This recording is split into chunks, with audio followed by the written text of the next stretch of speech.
It was good, man. We're back. It's First Smoke of the Day, episode 66. It's your boy Pac here. I'm with my co-host Blackleaf. What up? And we're with a special wizard in the building today. My man Jelly Wizard. It's good.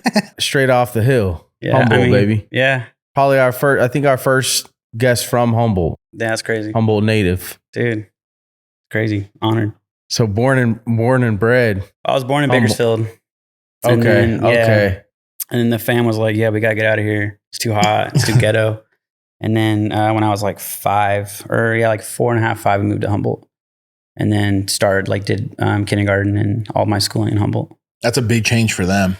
Yeah. It's like all my family's still in Bakersfield for the most part. Like my grandmas and shit are still there, cousins and stuff. But we were just like, nah. So we bounced. So. Your family happy that they made the move? Fuck yeah. Yeah. Yeah. My dad was like, we were just visiting and he was like, I need a sign. And he found a pearl in his like oyster or something. And he was like, let's do it. Let's go. And they just like moved like right then and there. Wow. We moved to Humboldt and it was like fate, dude. You know what I mean? Cause now I'm just like thriving in like the whole Humboldt like shit, you know? So it's fucking crazy. Dude, it's fucking dope, man. And Yeah. like the branding's next level. The product's fire. Thanks, brother. You've been whipping for a long time. We've been speaking since we started this. Before, I think before. Yeah, exactly. Just bullshitting on Yeah. IG. Yeah. And before we did video or any of that, we were gonna rip one, but it's hard to get either down here or it's hard for us to get up there. So yeah, it's hard to get me to go to LA sometimes. You know, y'all's traffic's crazy. It's crazy coming from up. I mean, you know what it is? It's just it's a culture shock because if you're coming from down here to up there, even still now, it's kind of crazy too. You know? Yeah, I mean, I lived in LA doing music and shit for like 10 years, and it's still a culture shock for me coming down here because like with COVID, I was just up in Humboldt, you know, and I like wasn't leaving the house. I just had my head down, just grinding with the company, and then now it's like shit's opening up. It's like. Just went to a hardcore festival and like around thousands of people. Yeah. And like I actually got COVID before that, a month before, and got it really bad actually. It fucked me up. Really? Yeah, I didn't have COVID for like I want to say the whole 2 years or whatever. And then I got it and it was like 2 weeks, 3 weeks of like different shit every day. But anyway, that's a whole nother fucking. But yeah, and so then after that, it was hard for me to like leave Humboldt because I just got comfortable. It's one of those places that if you're comfortable in Humboldt, you ain't leaving. I have homies that like don't leave Fortuna. Like they don't even go to Arcata. They're like, I don't want to go to Arcata. There's like a bunch of hippies and shit there. Fucking fuck that. I'm like, okay, bro. Like, I'll see you. Like, but yeah. So I'm stoked to be here in LA and fucking. What do you think about? I mean, in this industry, I've noticed a lot of people. Specifically in certain regions that get super isolated from the world. Right. And this game has enabled it, but I think that's coming to an end. Well, sadly, it's sad enough to say, right? Social media has changed all of that shit. It changed a lot of things, right? Yeah.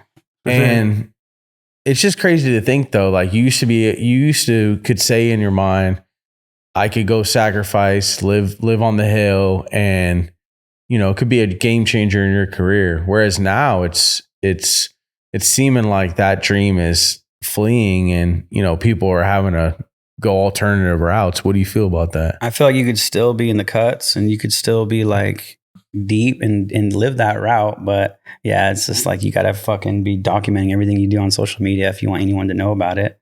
As to where like maybe even like 10 years ago, you just had your small circle. You got like your one dude you sold packs to. You just relied on that dude to come through. Fucking hopefully a homeboy comes through and wants to spend the same amount he spent last time he bought packs, and they're always trying to lowball you.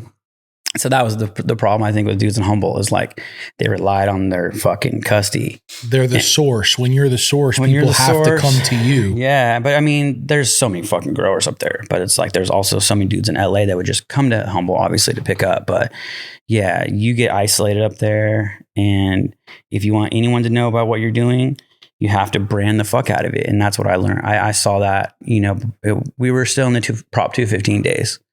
And it was like, I want to say 2015, because I had another brand before this and it was just what didn't take off. And then once I switched over to Jelly Wizard, it actually took off. But Jelly Wizard's only been around for 3 years, but I've been growing for like 16, almost 17 years. Yeah. And I've been around cannabis for like in the grow room for like 20 years. Did cannabis start for you in music in LA, or did it start up north before that? No, I started when I was 14, just like everyone else pretty much. Mm-hmm. Yeah. If you want to get into that. Yeah, let's talk about it. Mm. What was the first time? I was with my cousin and we smoked. He bust out the glass pipe, just the OG glass pipe. I don't know what strain it was, just like some fire. And I didn't even get high the first time. It was one of those things. I don't know if you guys ever had anyone on the show hasn't been high. Yeah. And it's common. I think more so that people don't know how to inhale. I think that's probably what it was. I was a little bitch. Yeah. When you're 14, you're not like chief and heavy. It's like a myth though. Like people say, oh, you don't get higher. Yeah, there's no way. But it's. I just wasn't. I wasn't ripping it hard enough. I had to have been. I was probably like, ugh. And then some people. My cousin was just like, "This is how you do it, bro." Yeah. And he was just like faded, and he's like, "Are you high?" That's what I do remember him asking me, and I was just like, "Yeah." I was like, "I'm high."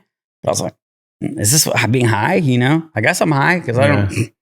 If this is what being high is like, that's cool because I don't really feel that much different. At least I wasn't all like, But then the first time I did smoke was with my sister and my best friend, Trent, and we went out and we were just like with her friends out of a bong.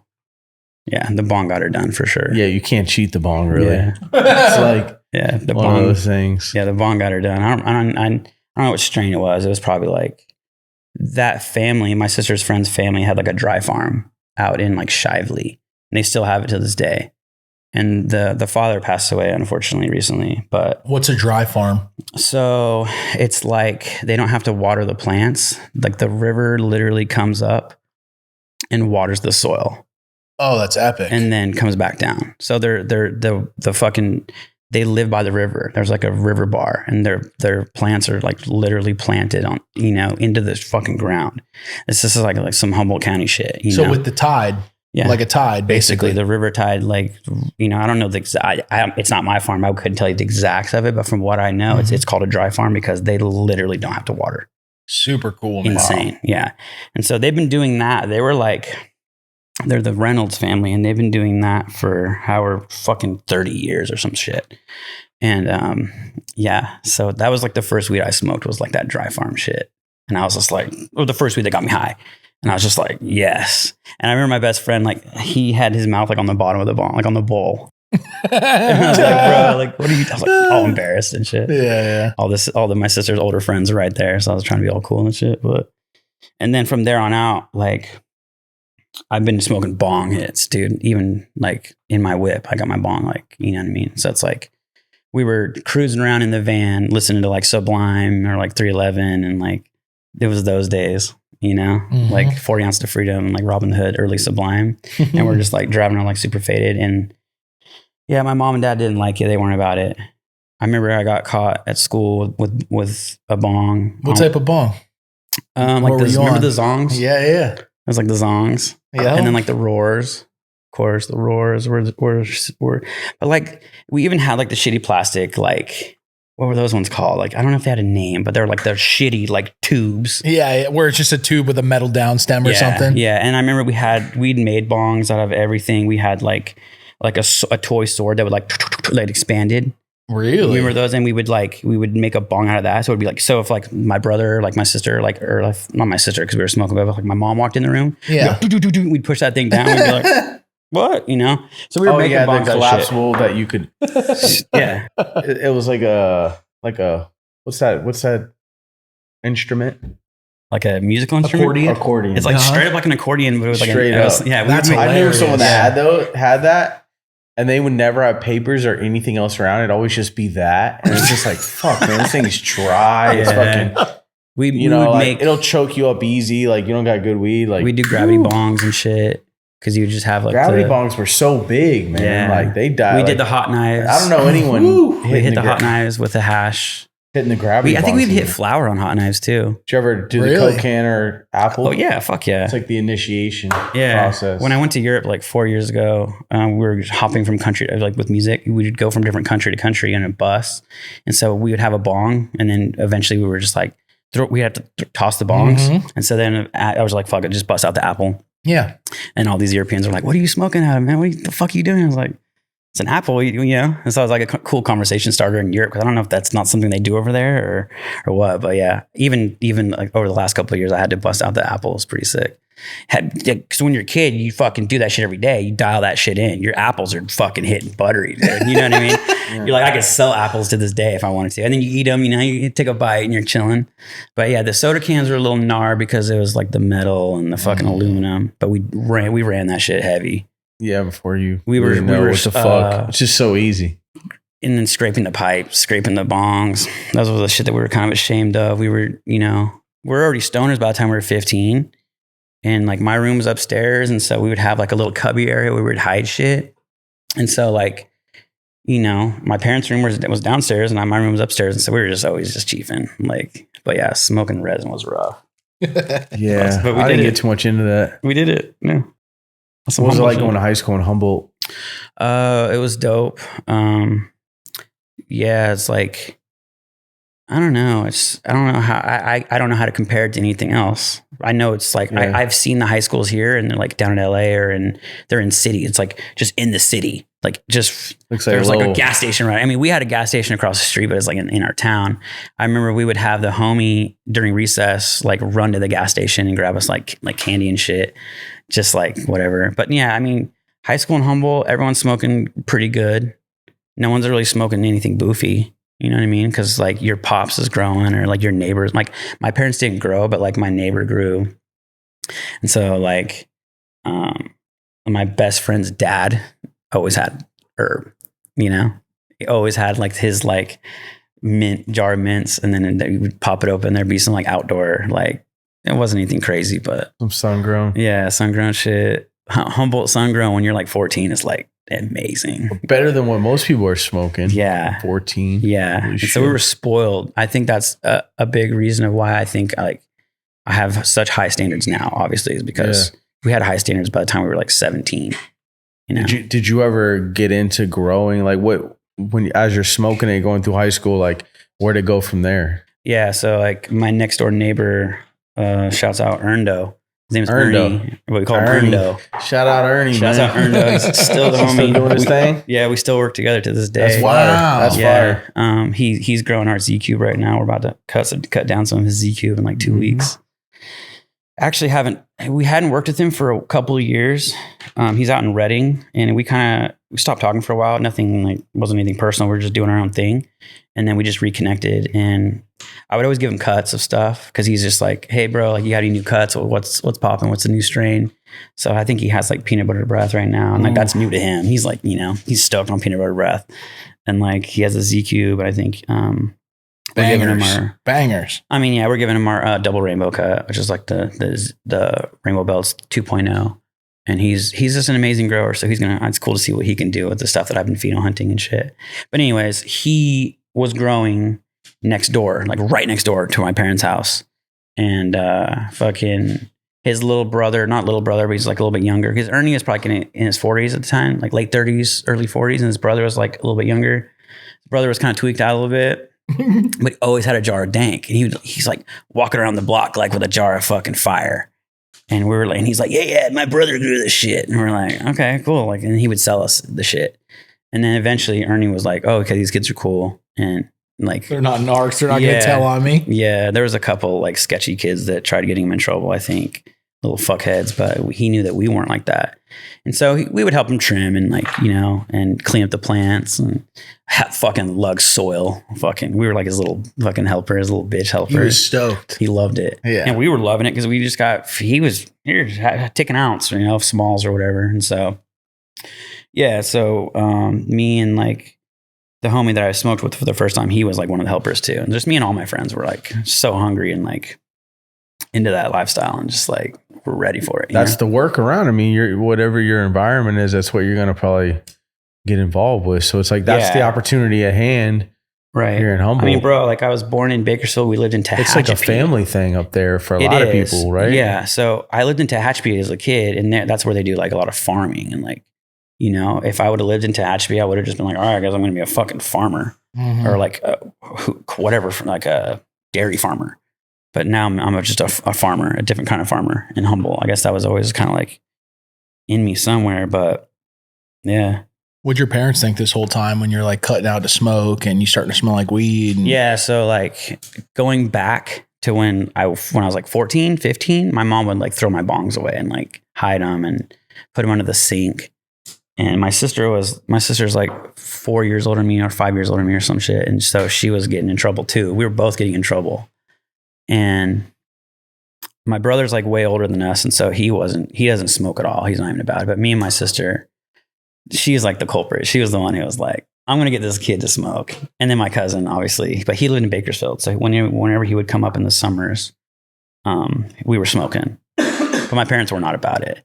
It took me getting in a car accident when I was 19 and I almost lost my leg. Yeah. And drunk driving car accident. One of my really good friends was drunk and we were out on the river bar and he like flipped the truck and I didn't have my seatbelt on and I almost like flew out of the truck and my leg just got demolished, like glass and dirt and all this shit. And like my leg was ripped open. And so luckily there was a dude riding his quad, like right around. I jumped on the back of his quad. He took me to the ER, like the ambulance came. Homie got arrested because he was drunk. And then I got a $10,000 settlement from that. And I was bedridden. I had to sit with my legs straight for like 2 months. And so then my mom was like, all right, you can smoke in the house now. Like we know you need to smoke. Yeah. So I was hitting the vape gun. Do you guys remember the vape gun with like the attachment bowl, the glass bowl? Yeah. Yeah. Do you remember that? It was like a vape. It was like a volcano. It was like. And there were settings, high, medium, low, right. Correct? You're just using a heat gun from like the fucking hardware store. Yeah. Got it. And then they made a bowl that attached to that. That was like an Erndo like thing. So it's like vaping through a bong, but like it's like volcano vaping through a bong. Yeah. Right? It was sick. So I was like, I had my leg all straight. I like cast and I'm like, this big old vape, like heat gun and shit. And my mom's like, yeah, he's fine. He's you know. And then after that, I got 10 G's when I was 19. I could have sued his insurance company and got like 100 G's, you know, but I was like 10 G's, fucking hell yeah. And I didn't want to sue my homie, you know, and that's how I felt. Yeah. Even though like after that, we were still friends, but there was a couple other things that he did after that were crazy that I could talk about as well. But yeah, so I got the 10 G's and my next door neighbor was growing and thriving and doing really well, making a lot of money. And my parents were like, well, like, you know, this could be something that, you know, JM can get into. And so I got into that and we set up a 4-lighter in our attic. So we built these beds. We just had beds, like totally shouldn't have built these huge beds in this tiny little attic. And we were growing Granddaddy. We were growing Urkel. Fire. We were growing, those were the strains we grew in that little attic because they were stunty. Granddaddy's usually a small plant, you know? How were you able to get the plants? I think from Earn, but then that was back when Craigslist clones were popping too. You could straight go on Craigslist and like type in babies or whatever. And like, they were pretty fire. Like, I don't know if now you know, it's even like you can trust anyone on there, but like, I think even Erndo was getting strains off from like random people and he had friends that he had met, you know? So it was just, we never really went out of our way at the beginning. I think it's once we got more comfortable doing what we were doing is when we started outsourcing for clones and stuff. Mm-hmm. But we switched from the 4-lighter in the attic to an 8-lighter in the garage. So we're like expanded in a bigger area. And so we're like, oh, we're good. Like, we can actually grow good weed. Like, because Ernie is a beast. He's like an organic grower and he taught me like a lot of useful information, you know? And so I was able to take that, and me and all my friends at the time were really hungry and really into it as well. So it wasn't just like Ernie was like this. It was like my other good friends were like, one of my good friends, his older brother was an electrician. And so he learned how to do all the electricity shit. He wired our whole shit up. Here's 1,000. I got 10 G's. Here's $1,000. Wire me up. That wiring is still being used to this day. We're literally still growing in that fucking 8-light spot. We actually downsized it because we got robbed though. Our neighbors robbed us. Damn. Yeah. Our tweaker neighbors straight broke in at like 3 a.m. and robbed it and took all the plants out. And then we downsized it to like, I think we actually stopped. We got robbed and we're like, okay, fuck this. And then they got arrested. And then we were like, okay, we felt kind of safe again to grow. But these are like meth head, like scary dudes. And I knew it was crazy because they legit asked my dad if we were growing one day. Oh, Lord. I can remember, and my dad told him that we were. And I was like, yeah, because my you know, it's Humboldt County. He doesn't know any different either. Yeah, my dad is, he's an old dude. He doesn't, I think he might have been kind of intimidated too. Maybe, I don't know. But he's like, yeah, we got like a couple plants. I think he just like, we got a couple plants. Like everyone at home has a couple plants, Not like throwing my pops under the bus or anything. But yeah, like the next day they fucking were in there. And my dad told me, and so I had a van back at the time because I was a musician. We had like the Econoline van, and that was like my whip. Because like I didn't have a car and a van. I was like, if we're gonna tour, I gotta give a van. So anyways, I backed my van like into the fucking garage because it was just like a garage. So I backed the van in like to the wall. And I remember I got out of the van, I could see the motherfuckers like at the tweaker house, like watching me. And it was a motherfucker that I'd never seen before. He was sketchy. And it was like him and then like the dudes that lived there. And so the dudes that lived there definitely like set it up and they brought in their sketchy boys. But after my dad told me that they had talked to him, sketched the fuck out, bro. I was so fucking scared because the plants were in like week 7. They weren't like quite ready to be chopped. And I think they were kind of seeded. So they didn't really make out with anything super great. But that night, I was like 3 a.m. or whatever, they got in there. And there was only like a space, like a half of a foot for them to get in. They're just tweakers. They got in and out and got the plants in and out of there. Jeez. Yeah. And so my dad woke me up and told me the news. And I just started crying. I just fucking broke down in the backyard, just in tears. It chokes me up even talking about it. And I was just like, I could see the leaves. You could see the fucking remnants of their theft, Always.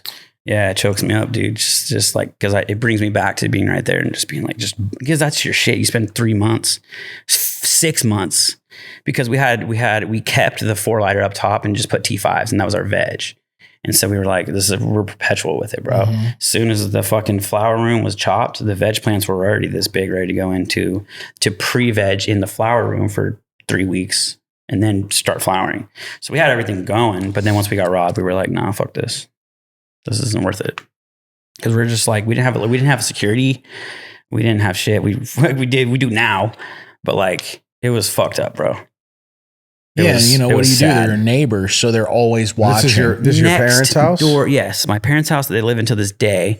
There's an alley. There's an alleyway behind the house, and these dudes lived in the sketch. It was like always a tweaker house. There's an episode of Intervention about the girl that lived in the house before them. And then the girl's grandma has her own Intervention episode as well. You can go look it up. It's like, look up Fortuna Intervention and like this girl, Sarah, will pop up. She was like that neighbor for like a long time. Wow. And they were always really cool to us, but they were just kind of poor. And the house had rats. But then once those dudes moved in, it was like they were breaking into everyone's house and robbing everyone around. Like, no one's cars were safe. They're fresh out. Yeah, it's like the dumbest thing you get to. You're like, let's rob everyone within the direct vicinity of ourselves. Drugs like that. And so I still live in Fortuna. It's literally the dumbest shit. You get to like go to a different neighborhood where they're not by you. No, it's the craziest shit. I never understood that shit. My motorcycle got robbed and my scooter got robbed because it was Thanksgiving. The night before Thanksgiving, I was like just chilling with my parents. And then like I was like super faded when I got home, and I just like forgot to bring my bike in. It was just chilling in my backyard. Woke up Thanksgiving morning, boom, both of them were gone. So yeah, even just Fortuna is a hell tweakers. What is it? It's all ice and shit. They're meth. Yeah. What's that? It's all meth. Hella meth, dude. Here, hold the what's that? Just filter. Oh yeah, meth for days. There's a lot of tweakers, probably a lot of heroin and look whatever That's bullshit. Sad. It's weird that they're up there because it's like, what the fuck are you doing up there? It's like the woods and shit. Well, it's nice weather. Oh. It's hot as fuck like LA. Yeah. It's either that or and living on the street in LA. It doesn't snow. It gets cold, but it's not like 40. Yeah. It's actually pretty dope weather for a homeless person in Humboldt County. Yeah, it's not like Seattle or something. Yeah. And California treats homeless people pretty well, I think. Compared to other places, you're right. In general, yeah. Most definitely. Yeah. Yeah, you can tell. There's that. Yeah. So where does it go from there after the tweakers? Yeah, we stopped. Breaking. Yeah, we stopped. I don't remember what I was doing. That would have been a good time for me to like start making gummies, but that wasn't when I started making gummies. That wasn't the edible time.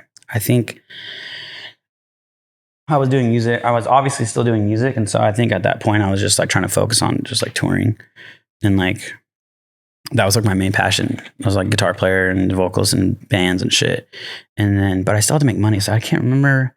I think I may have just been like brokering, like trapping, or not. Yeah, just like brokering packs from the homies. Like my cousin, was growing, so maybe I was making a couple $100, but I think we only shut down for, dude, it wasn't long after the people got put in prison for home invasions and shit. So after they got put in prison or whatever, we started growing again, like instantly. But we only did 4 lights, I think, or we shut half the room down, built like a wall, and like made it so no one could fucking get in there, and made it a little bit smaller. And now it's only a 4 light, and we're just pheno hunting in there now. But that's good though. That like, I mean, you learned a lesson. Keeping it alive though. Yeah. We're actually going to shut it down, I think, after this next run, just because I have so much shit going on, and we have other spots that are way more dialed in. But there's something about that 4 light room that you've been growing in for 15 years. That's what put me on the map. Like when High Times featured our flower on their Instagram page, it was like the flower grown in that room. Wow. And even now, like, you know, we have other rooms, but like the stuff that I really push on the page, and like the stuff that I really push is the stuff that's grown like in that room, or like my newer room, you know, which is an 8 light room. So it's either 8 lights. Sounds tough to shut it down. Or it is. Yeah. But no, the parent spot won't be that hard, because my mom wants her she shed, her little spot, but she wants her thing. And growing there at first was because we needed to pay the bills, you know, and now it's like a pheno hunt room. So I'm trying to like, you know, keep it going just as something, but yeah, it's just not really needed. But I'm just getting too busy to even grow, you know, at all anymore. The brand's booming. So I have to be in other places, and I can't be just chilling in the grow room, you know? Yeah. Which sucks. It breaks my heart, but I'm going to keep doing it until I'm like, I can't, you know, even if it's just a 4 lighter to smoke on. You toured all over the world though with the band stuff, to get back to that part. Yeah. So you get into the band thing and you start touring all over, or how's that go? Yeah. So, I mean, I was always doing music. Like since I started playing guitar when I was 9. And so I've just been doing that shit, you know? So I played drums and keyboards and bass and all that shit. And I'm just like, I like making art and writing songs and doing all that. So yeah, I was just doing that for 15 to like 35, so 20 years. So you play multiple instruments. Yeah. Wow. And I would record music, and I would play all the instruments on the recordings, and then I would get the homies to play in the bands, and we'd start the band out of it and take it from there. So like, yeah, I'm like a multi-instrumentalist. I like to do Photoshop. Like, so that's why I do really well with Jelly Wizard, because you were always making flyers and shit. Since we were little kids, we were using like the fucking, like for the PhotoJet, like printers and shit, like the copying printers and shit back in the day. And so, and it's changed now. We're using Photoshop, but just have a good eye for that kind of shit, just because of the music. The music stuff was a huge influence, which I also came from my sister, because she got me into like punk. So she would like, back in the mixtape days where it was an actual mixtape. So she'd be like, here's a mixtape with like NoFX and like Pennywise and like Blink and Homegrown. Wow. And so we got into punk, and then, you know, Sublime and 311, all that shit, and all the stoner band Incubus and that kind of shit. And so that was like a big part of smoking too, you know. Those bands, you go into shows, and my mom's like, go to the show. Fucking, you know. We would go to the show with my sister. We're chiefing on the way to the show, you know what I mean? Where would the shows be at? So Humboldt County actually had a really good ska and punk scene when we were during that time. So like every punk band came through there. So we're just like Less Than Jake came through. Like the whole ska era was really dope. Yeah, like the if you were in that era or around, and we were able to like be in and that, go to the shows and shit. Like that was Goldfinger and ska all that. Will never come back. Nah, ska will never be popular ever again. But what a different genre of music. Yeah, it was called the Celebration Hall in Arcata, California. Wow. And that's where I saw my first show. It was Let's Go Bowling was the band. They're a ska band. And so we were high as fuck at all those shows. Everyone was, pretty much, you know what I mean? We're skanking, we're fucking, you know, crowd surfing and shit. And so that's like what got me into wanting to tour. And so then me and my other like pretty much best friend, Beryl, his dad was the one that was like, we were taking nugs from out of the Altoids jar. We were actually taking guitar lessons from the same dude when we were like really young. And then we started our first band together when we were 14. And so our guitar teacher was a huge stoner too. And he's like one of the best guitar players in Humboldt County. He's like a legend. He's like a jazz legend. You guys know like Hoobastank?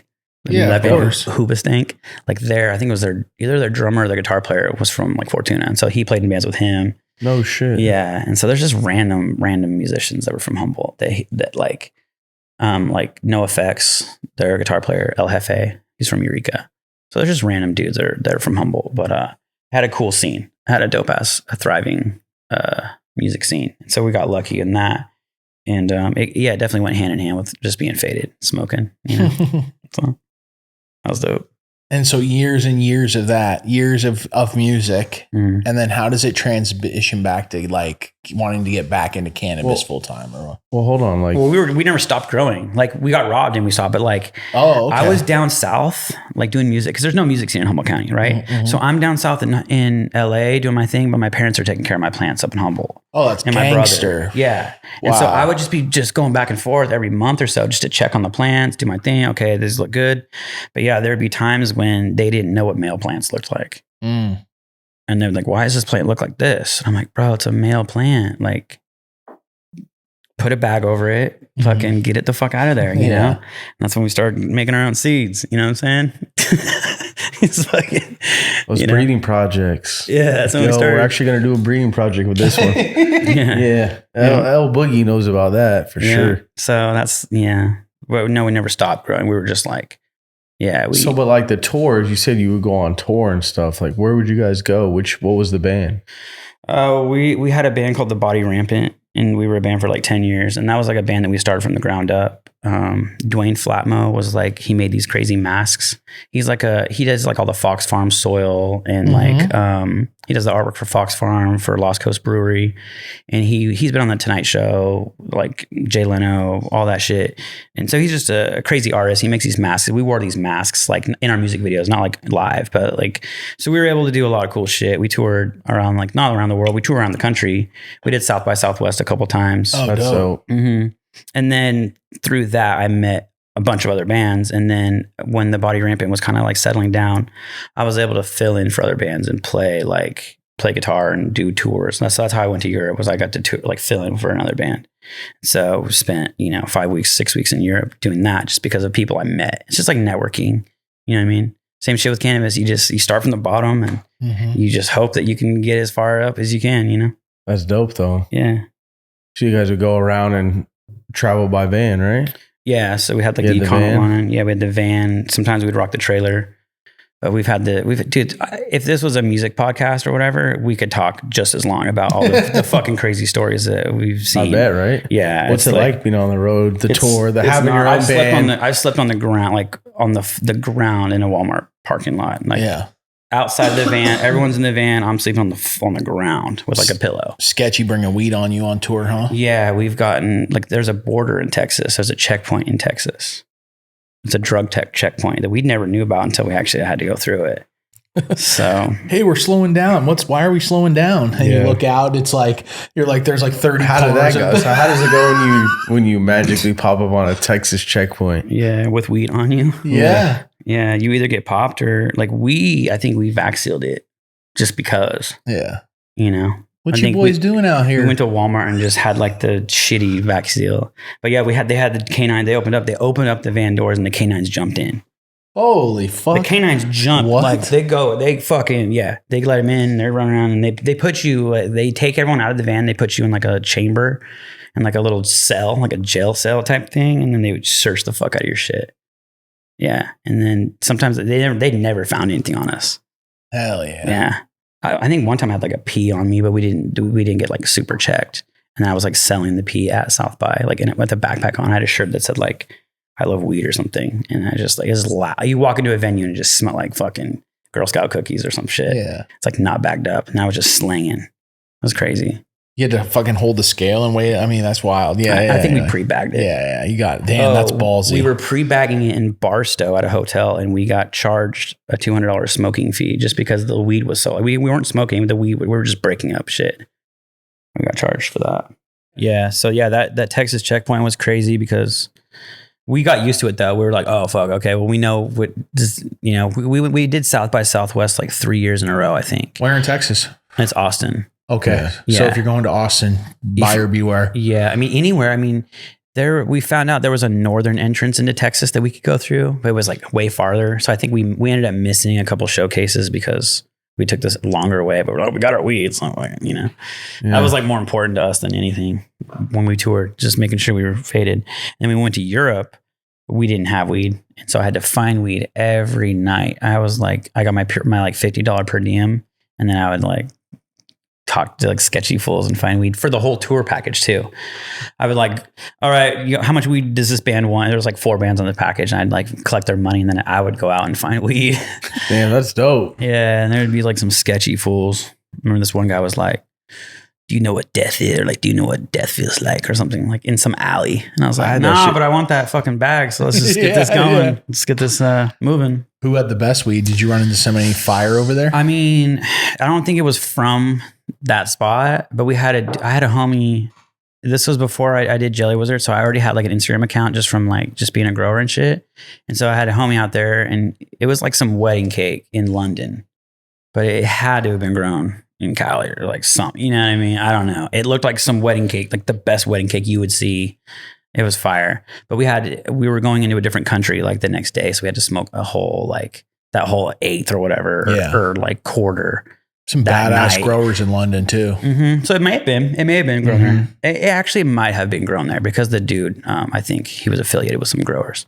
So they grew, I think it was probably London. They had some fire, bro. Yeah. It was really fucking good. Like pound cake. We got some episodes of First Smoke of the Day a few seasons back in London, in the UK. And we're talking to some growers. The Sourco. Okay. Bro, big shout out Sourco. Like, they get it out there? Yeah. Okay. Some OGs out there. Probably going out there. Skittles, Genetics, Z Cube, like great. Yeah. Wow. Yeah. Real sour. That's why I asked, because I was like, we were blown away by London. Like in London. Yeah. We were blown away. So, we were like, this is wild. Right on Brick Lane. We recorded. So we were in Camden. There was like a little town. This is like that's where the venue was, in Camden. Dope. Yeah, it was fucking. We had some weird experiences buying. I remember some dude pulled it out of his mouth. I was like pulled like a 5 bag out of his mouth, like a 10 bag out of his mouth.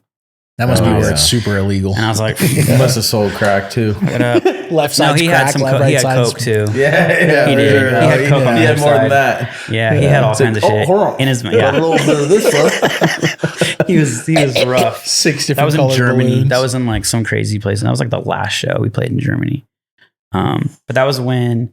So I had a son like 4 years ago. So my son was like about to be born while I was on tour over there, and I'm like finding weed in alleyways and shit and doing all this sketchy shit. And then I came back and my son was born, and then that's when I like started Jelly Wizard. That's when I was like, it took my son being born for me to be like, yeah, I need to like stop doing music, basically. You know what I mean? You think if you would have kept doing it, it would have led to something? What, music? Yeah. Yeah, I mean, the band that I had like joined and went to Europe with like broke up after that. And so I wasn't. Easy decision at the time. Yeah, like it was rad because I had spent 20 years grinding in music, bro, playing shitty fucking VFW halls and bars and fucking on the ground and like some cool shows. You play like 50 cool shows to play 1 or 2 bangers, right? And then finally got to the point where I was touring. Like we were on tour with Trash Talk. I don't know if you guys ever heard of Trash Talk. They're like they're like a very influential hardcore band. And I'm still homies with their bass player to this day. He followed me doing Jelly Wizard, and I was like, dude, we toured together. Do you remember me? He's like, oh yeah, we do. You're right. So he picks up ounces and shit every now and then. But I think Trash Talk ends up. They're still doing shows every now and then. But yeah, it's just cool to see how cannabis and music correlate and how they work together so tightly, and people don't really realize it, but I learned a lot in the music industry just from when you're in a band, you email people all the time, right? You're like trying to book shows. You're just putting yourself out there as a musician. You're like constantly, because no one knows who the fuck you are. You're just like, you're starting your band in a garage and you want people to listen to your shit. And so I took that and like took it into cannabis basically. So that's the game that I'm dropping really, is like, dude, if you put yourself out there and you email people, they might not write you back, but they might. So that's how we got our fucking artists. That's how we got Burrito Breath to do all of our branding, all of our art. I just fucking emailed him. Just out of nowhere, you're like, I'm going to get a hold of this dude's email. Yeah, so I thought of Jelly Wizard. I thought of the name. I thought of the idea. And that wasn't the wizard that I envisioned at all. Oh. Right? I just told him the name. Like the gnome style wizard. Yeah, the total happy gnome style. Really different. Yeah, I was actually thinking like a more of a dark, scary wizard. But then he hit me with that. And I was like, oh shit, this is like some Smurfs like shit. It's like a character. Yeah. And that's when you really, when you're developing or designing for a brand, the deeper you can go, the better the brand. Yeah. Yes. And the deeper when I say the deeper, I mean like the easier it is for you to come up with ideas for different things that it can lead to. And it's like, it's a world. Like these is like little dolls. A vinyl toy. It would be amazing. Right. Even like a stuffed toy. Yeah, we do have a stuffed exactly. plush that we did one of that we can. Yeah. But stuff like that to bring to market, it's like, it still makes sense for your brand. That's, you know, sign of a great brand. So that's really dope. Thanks, it wasn't what you envisioned, but as you see it, it was so much sicker than what I envisioned. Yeah. I was like, wow, this isn't what I thought, but this is actually works because I'm a happy dude. I'm just a little wizard gnome dude. I'm not like this crazy, big, intimidating, scary guy. And so it kind of works for me personally, you know, and the brand, you know, we're a really small brand. People think we're this huge fucking thing. We're not. It's like 5 people, you know what I mean? Other than Natura, we're like really small, you know? So it definitely, it like encapsulates like what we do really well. That'll do. And then, we're able to really build on it, make a little world out of it. That's what we're in the process of doing right now. Yeah, it's crazy. I ate like a handful of the magic marbles. You feeling all right? I don't know how many I ate. I'm feeling. Yeah, it's a different high. They're It's good. Like laid back. Yeah, it's a laid back. Yeah, super laid back. Super I took chill. some yesterday. They taste amazing. I took some gummies yesterday, like during the day. I usually eat them at night. I ate them during the day, and I was feeling really good. I was like, yeah. And it's like an extra layer of highness. They're potent because I couldn't have ate more than 5 or 10. Yeah, so like when you eat edibles, your liver turns the THC into like into like a different type of THC. And so you're getting the THC from the edibles, and then your liver turns it into something else. And so that's why it's like a 5 milliliter or 5 milligram gummy could fuck you up, especially if you've never eaten one before. Because your liver does some crazy turns shit. it into a psychoactive version of cannabis, from a non-psychoactive or from a very low psychoactive to a high psychoactive. So you end up really feeling the effects in a vibrant way. That smoking would never give you, even if you took 12 dabs, you would never get that high. That's why people love edibles. The people that love them really like them because it's unlike other things. It's unlike, I compare it more to like, when you eat a high edible dose, it's similar to tripping. Totally. I think it's like, on the way of like when you're on that rise of like, I'm starting to see shit. Yeah.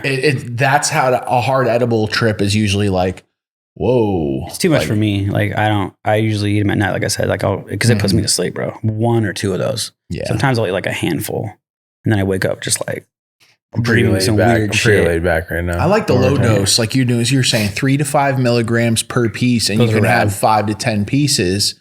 And you're good versus having one piece that's 25 milligrams and you eat 2 and you're annihilated. Yeah, I mean, dude, our candy's good. Don't eat them. Our products taste good.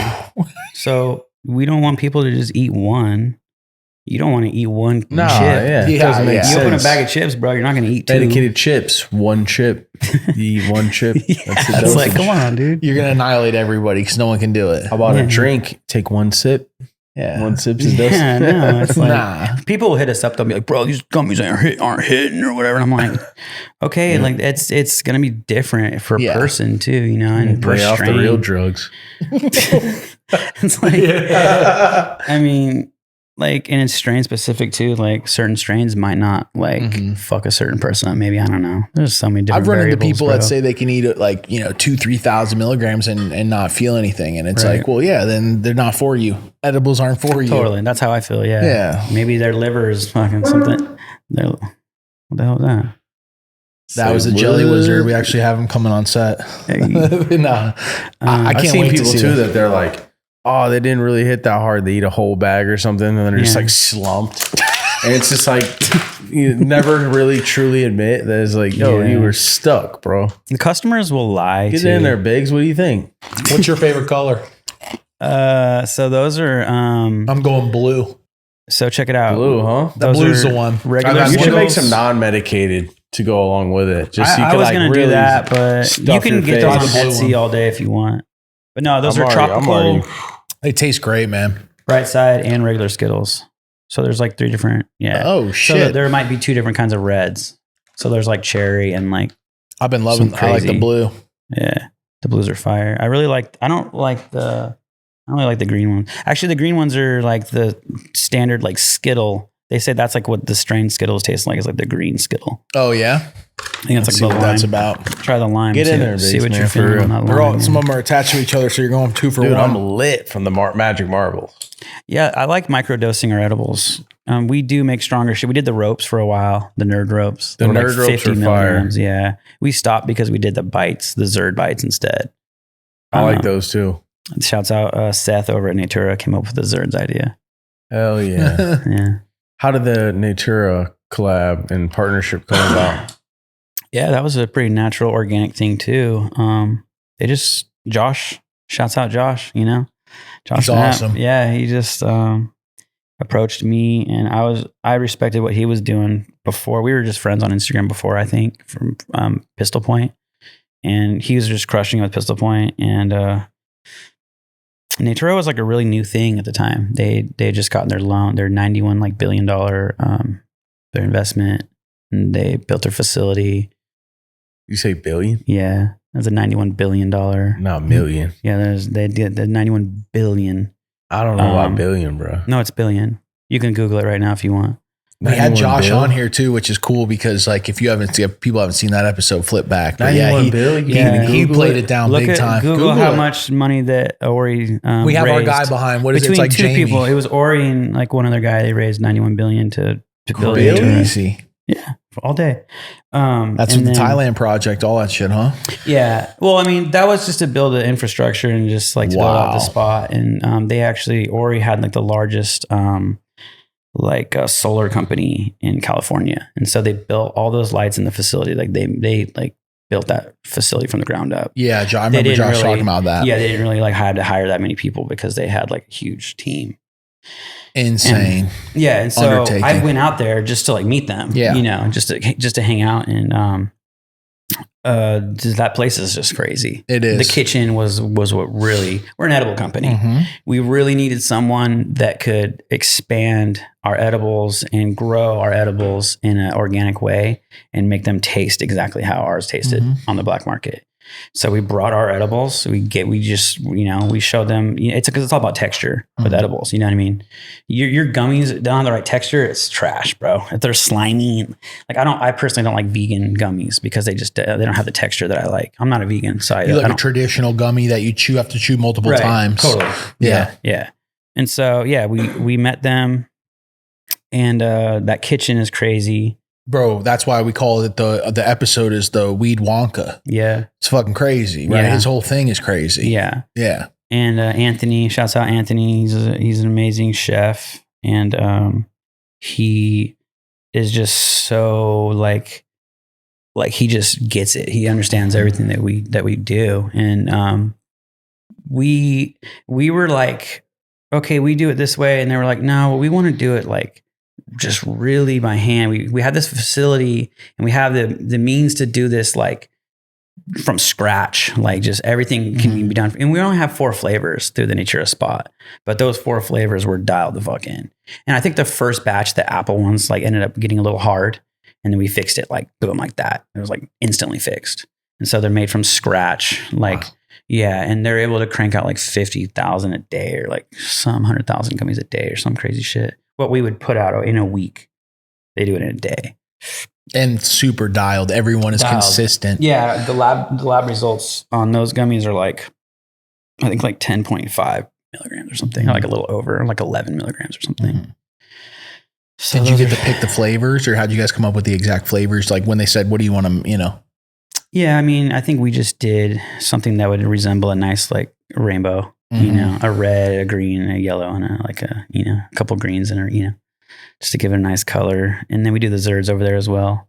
So those were, we were not able to actually have candy. So we made our own candy. We made our own nerds to put in those. That's awesome. So that was a Chef Anthony play move as well, boss move.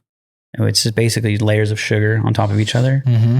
And then they just coagulate, and then they just put the color on them. And it's different. You can flavor them as well.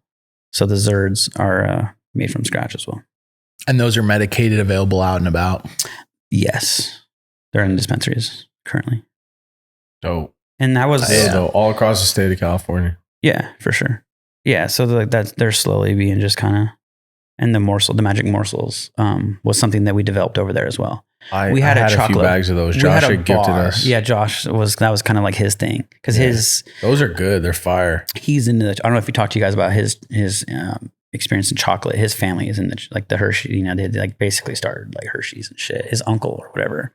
No, he didn't really get into it too much. No, he did. His uncle had a factory, and I think they sold. They sold it. Okay, yeah. Okay. So those motherfuckers know chocolate, like you know what I mean. And so confections, they know the confections, and they melting down chocolate is a bitch.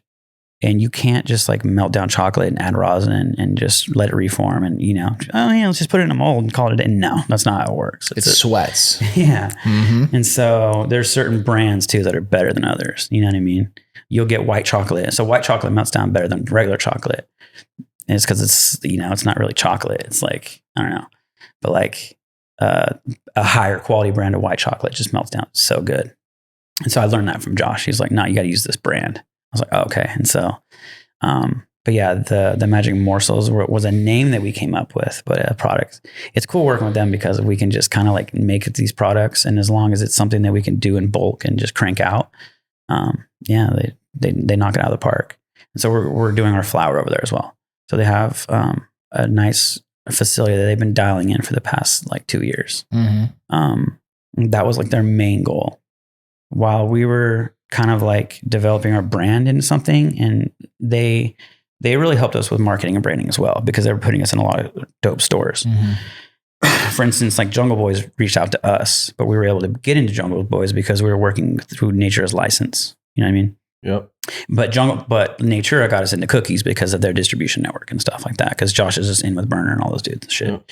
So it was like a win-win because we had an IP. It's just an IP licensing deal. Very, you know, we got Chris Holocock's our lawyer now, and so he's been able to like help us out. And Big Cock, Big Cock, yeah. Big shout out, Chris, man. Big shout out, Chris, bro. He's big alien at law. Alien at law, man. If you don't know, now you know. He made whipping up them crazy concoctions in the kitchen.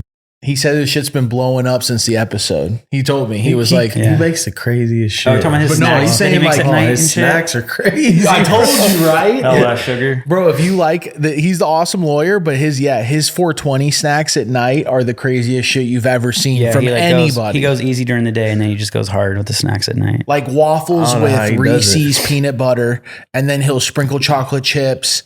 And then he'll turn that into like a cereal bowl. I think that's why he likes us. What is the fuck? Like shit that you're like never even think of. Yeah, I think that's why he likes us, because we do like weird shit with candy and chocolate. For sure. But he was the one, and shouts out Chris, because he works with me and he's like deals with my ass. My fucking OCD, like lazy. Because like, dude, when you start a weed business, you're like, and it takes off. I don't know how to fuck, you know what I mean? Like, I don't know what the fuck, how to run a business. I'm learning. Mm-hmm. But he was the one that was like, you need to fucking, bro, what do you do this. Don't do that. Like, what are you doing? You're doing great here, but you're fucking this up, you know? And I was able to take all that in, and we're bros, and he's just really straightforward with me and like helped me out a lot, and kind of like got us and Nature on the same page too. Cause we kind of, there's things, where the legal market has a lot of ups and downs, you know what I mean?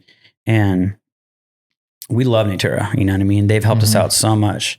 And there was just times when, we were just like, do we want to get our own license? Do we want to do this ourselves? But he was able to just kind of get us all on the same page. Like, no, just, let's smooth this out. Let's just keep it popping. And so, they're just like they're our official manufacturer and distributor through California. And we're actually working on expanding into Michigan as well. Damn, that's going to be our first multi-state operational spot. Is going to be Michigan. Hopefully, if it works out. Congrats. What area? Detroit. Straight out of the D. Straight out of the D, baby. It's cold in the D, but Have you been out there? Yeah, just with music. It's rough out there. Been out there. Detroit's rough. And yeah, we're really excited about going into Michigan, because that's gonna be dope, though. Michigan has some bomb ass shit. That's what I've noticed. I used to talk shit like, oh no, Humboldt has the best shit, dude. No one's hitting Cali.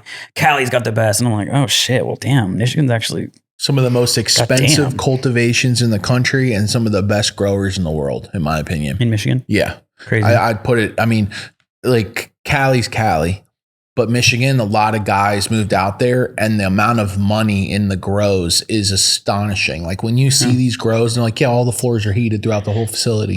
Wow. You're like, what? Yeah. They're like, yeah, because we don't have to, if in the winter, everything's even temperature, even the floor, so they don't sweat. You know, shit, we're so much forward thinking in the cultivations. You're going to have a blast out there. Yeah. Like your brand, you'll crush it with the quality. You'll be able to source some really fire.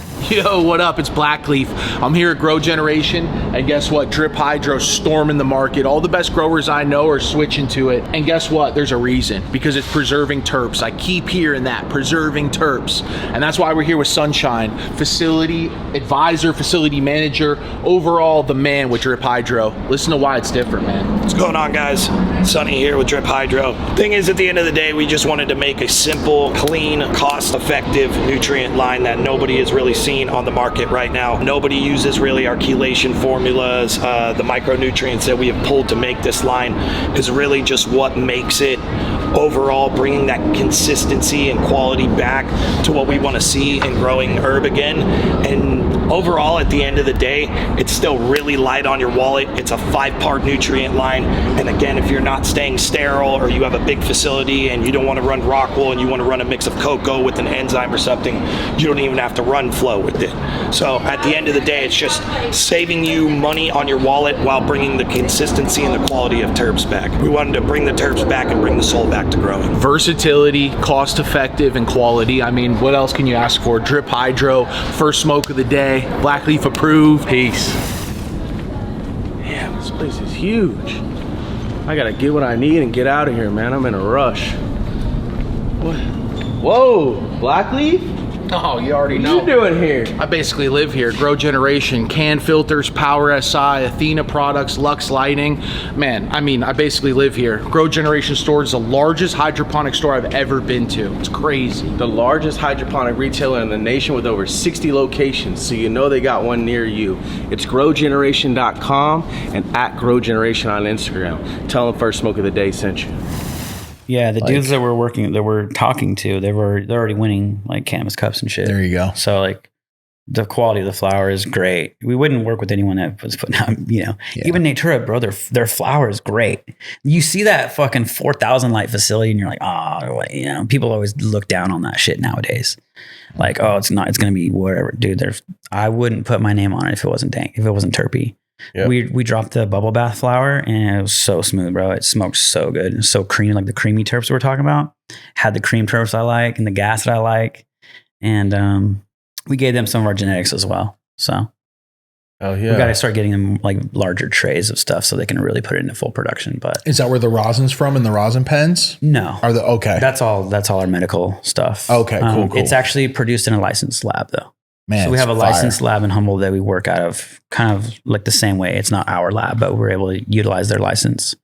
Talk about the pens a little more because they're hitting good. I like it. The melon cake. I'm really loving those pens, bro. Shouts out ABD. Style pen too. I haven't really hit many of these. Yeah, it's a straight disposable, live hash rosin, full spectrum. Nothing added, nothing taken away. Clean. It's not like a terp layer. It's just the whole, what it is. It's the same thing you see in that Gush Mints gram. You know what I mean? Just altered into a liquid consistency that most of the time, I would say 98% of the time stays just like that too. We've seen some crystallization where a month down the road it'll crystallize up, but the terps will still be there. So it never butters or anything, but sometimes it'll recrystallize. But those cartridges are great because there's like a 0.01% failure rate. And so that's key. Yeah. Bless you, brother. When it comes to a terp allergic, he did the same thing. The last time you hit it, you sneezed too. And I said, I was like, it's the terps. That was a dab though. Oh, well, still, our shit will make you sneeze. It's really terpy. You're right though. I did that when I was smoking live resin one time. It was like some Skittles live resin. I got out of a dab and it was like water terps. And I was just like, I had to sneeze. So terps will do that too. But no, those pen, and that's the terp tunnel. Yeah, that's our. Talk to us about the terp tunnel. Yeah, the terp tunnel is like it's kind of like a donut type deal. But we don't do a snake. We actually put rosin balls. Oh. Yeah, so those are like the rosin bombs. And I like this tip. There. What kind of tip is this? Yeah, so we work with a couple of different companies that produce our tips. Cool, man. Yeah, Rec Tips does some of them, and then the Humboldt Boutique Farms, which is like the El Presidente dudes. They made those ones. These are dope, man. Yeah, they hit really well too. They're not just fun. You can spark it up if you want. No, yeah, super cool, man. I love the color. It's not just eye candy. They hit really fucking well. Really? Yeah. Yeah, because I've been on glass tips heavy right now. Yeah, they were fucking awesome. Yeah, no, I appreciate those rib tips you got me. You're welcome. Thank you, man. I saw you put it right in the ashtray. I had to keep mine to the side, you know. Oh, dude. You know, $40 tip. It's crazy, bro. I think the glass tip revolution's just starting on joints, and I think that it's to spend $40 to $50 on a glass tip. That's just the beginning. We're just getting to where now when they start to dive into the technology of how the smoke spins and how far away for heat retention, and you know what I'm saying? Just what they did with dabs. Remember with dabs? Right? Yeah. But remember with dabs where it first started with like a skillet, the technology then it went into like, hey, and now it's to the point where you just double tap it and it's the same thing's going to happen with your joints. I think this is just the beginning of like, cause the Gordo Scientific, I mean, rip tips. And then I see with these is like, you start to see more where there's some thought behind not just the look, right? It's like, well, I need it to be this far because I don't like it to smoke hot, but I think Hash Holes kind of started that. The first time I started seeing really in-depth tips, like where they were like glass and then wrapped, and it was, and to where they were more than just the homie who had some, funky feel tips. It was like a really functionality. Oh man, these hash hole guys, they have to make 1,000 of them. Right. It's fucking Fidelli uses the what are the ones that he uses? The recycled ones. Biochem. Yeah, those ones are cool. Yeah, they did some first smoke of the day ones for us. This is so different right here. It's innovation at its finest. Which one's that? The rip tip, Gordo Scientific, and just what it does, like this whole chamber. Yeah, there's like a bunch of little circles around it, and it spins. Yeah, it's interesting. It definitely chokes me up on joints that I'm like, I've had to ask, like, is there hash in this? And they're like, no, and I'm like, man, this thing is chugging. I love it. I love the glass tip revolution that's happening. So you're about to roll out the Terp tunnels? Yeah, we've just been doing like a soft rollout, just like without packaging and just letting people enjoy. What's the main difference between doing it as balls and then the worm? Do you see any? Well, we just wanted to do something different. Yeah. And then it's kind of like a game. You'll see once we release it, because it's like the box is going to be like it looks like an NES game cartridge. Oh, dope. For the packaging. And they're called rosin balls, and we're actually going to develop a really cheap, generic, corny like 90s like video game where you just hit left or down, up, right, and you have to dodge. You're the whiz, and you're surfing, and you're dodging through these like bombs in the water. They're like cannons. And that's technically what the rosin balls are in the Terp tunnel. So you're like, you never know if you take a rip, if you're going to hit this fucking crazy tunnel. And in the game, when you hit the tunnel, you like wipe out and you like go into this realm, like you hit a portal. And like when you hit the Terp tunnel and you hit the fucking rosin, you technically go into like a portal because you're like, you hit that shit and you're like, fuck. So it's like this crazy idea that we did for the Terp, which we haven't even been able to like fully execute yet because the boxes that we had made were super shitty. And we had to fucking basically throw them away. And we have a new box company that we're working with that's going to make it proper. But those are going to be sick. When I kind of just like ruined the whole thing. But when we actually drop it, it's going to be sick. That should be dope. People can look forward to it now. Yeah, totally. Yeah. And you're being held accountable. You got to come out with it. We actually have to do it now. Yeah. Double whammy. It'll happen. It's a double positive. Is the rosin available all over the place as well? No, not yet. I was about to say, man, that shit is fire, bro. I can't wait till that's hitting. Yeah. What's up, that Gush Mints? What'd you think? I loved it. I put it in the middle of an OZ Kush joint. Yeah. Let's get Biggs to take a dab here. Yeah. Was that Terp tunnel rolling? Look at the ash on that Terp tunnel too. It's straight white as fuck. What made you want to do the tops like this? Just being bored and high. Shouts out my dude, that'll do it. Johnny Depp though. He's our new rosin. Like he's just the beast. He's been running our hash lab, and I don't have to do the rosin anymore. I don't have to even touch it, and he's just straight crushing.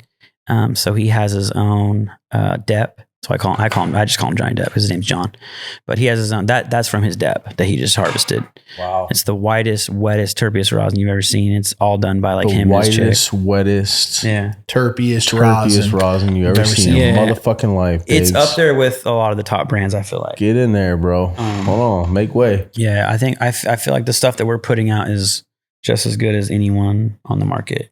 And so, but we also wash stuff from outside gardens, but it's all through a licensed lab. So like, for instance, there was a fire up in Willow Creek a couple months ago. Ooh. And he was able to house a lot of the fresh frozen from those fires. And then that was a way for us to get in with some of those gardens. Like, hey, we'll house your fresh frozen, but we'll also wash it for you, you know? And so some of those gardens really fire. So we've been able to keep working with those people. And that's dope. Yeah. That's a real dope way to kind of be it's able crazy. Turning a negative into a positive. Yeah. You know what I mean? So that was rad. And like, so he washes all of our rosin is outdoor or light dep.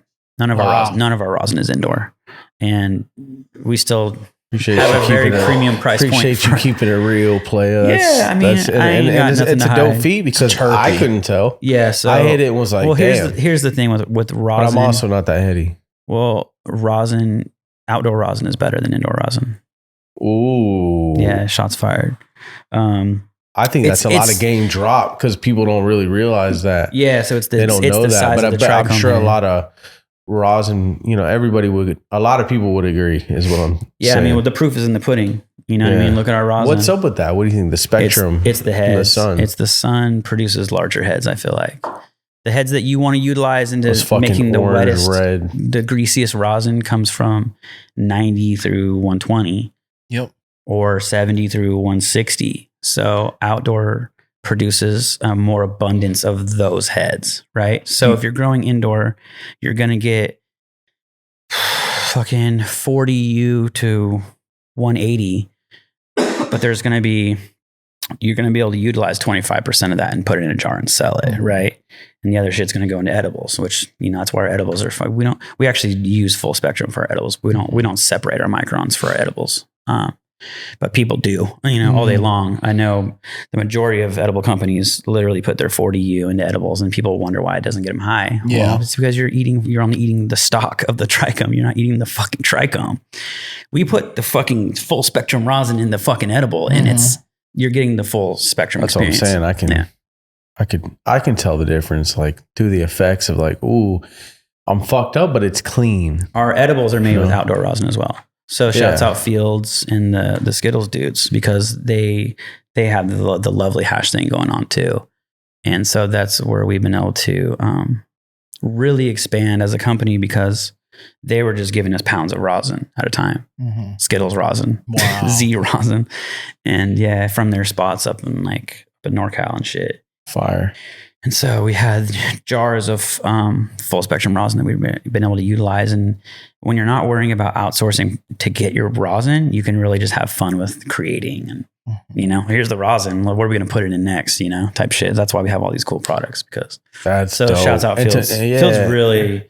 That's dope helped, too, bro. to know that that's coming from fucking Z rosin because that's always, even from the BHO days, like this, it was always like the best. Z, the best Z, BHO is always Z. Yeah. Well, all the farms that started, putting out fire BHO was I think it was mainly Z and like strawberry banana, lemon tree, all that type of shit. Z is the best strain of the all time. sun, something special, and then added with, Can I hit that tunnel? Yeah, absolutely. Added with plant has to put its protection on to live outside, right? It's not a cushy life inside versus outside. I was trying to get to the tunnel. I ain't gonna lie. Because the problem with lighting those up is you don't get to hit the fucking tunnel. But the flower, are the whole time. Maybe the flower itself is really strong though on these. So what flowers in that one? Yeah, I was just going to get to that too. So they're terp tunnel. This is a Z cube, and I think this was a batch. This was like just smalls. It wasn't like the full huge bud. But it's our smalls. It's no, It's what most people do. Yeah, just our smalls. Yeah, and for most people, smalls half the time is the top pieces of the buds that have either broken off or it's just some of the looser stuff. But they roll very good joints. Better than just as good or better, because like you say, usually when you're trimming, you're breaking off little smalls. to get to that pristine nug that goes into the jar. It all depends on the grow, obviously. I've seen some smalls from some grows where I'm like, I wouldn't smoke that. But yeah, I mean. Depends on the light penetration too. Yeah. What's California Raisins live rosin? That sounds fire. That's biscotti grape gasoline from Compound Genetics that we hunted in-house. Hell yeah. Nice ash on this, and it stays intact pretty much the whole thing. That's the whole new thing. Everyone's all about that white ash. Get to that tunnel, we got to give them that white ash, baby. When do you think these will be launching? You can tell the tunnel's coming. You know, you're hitting that bomb because the smoke gets a little thicker. It does get thick. What were you saying? When do you think those will be launching? What's that? Well, they're already launched, but okay, in full production with packaging, probably another couple months. Dope. But this thing smokes so smooth, dude. That's awesome, man. It's really good. The ZQ flour, 3 grams of the ZQ flour and a half a gram of California raisins. Yeah. Live rosin. Yeah. So we kept I don't think I've had the California raisins. That sounds. So California raisins is a strain really that we usually good. put out in flour, but it dumps pretty well in hash too. Yeah. Damn. I could eat those Skittles things all day, man. Those are super fire. Eat a handful. No, I want you to tell me. I'm already at my limit right now. How you feeling? Good. Very unmotivated.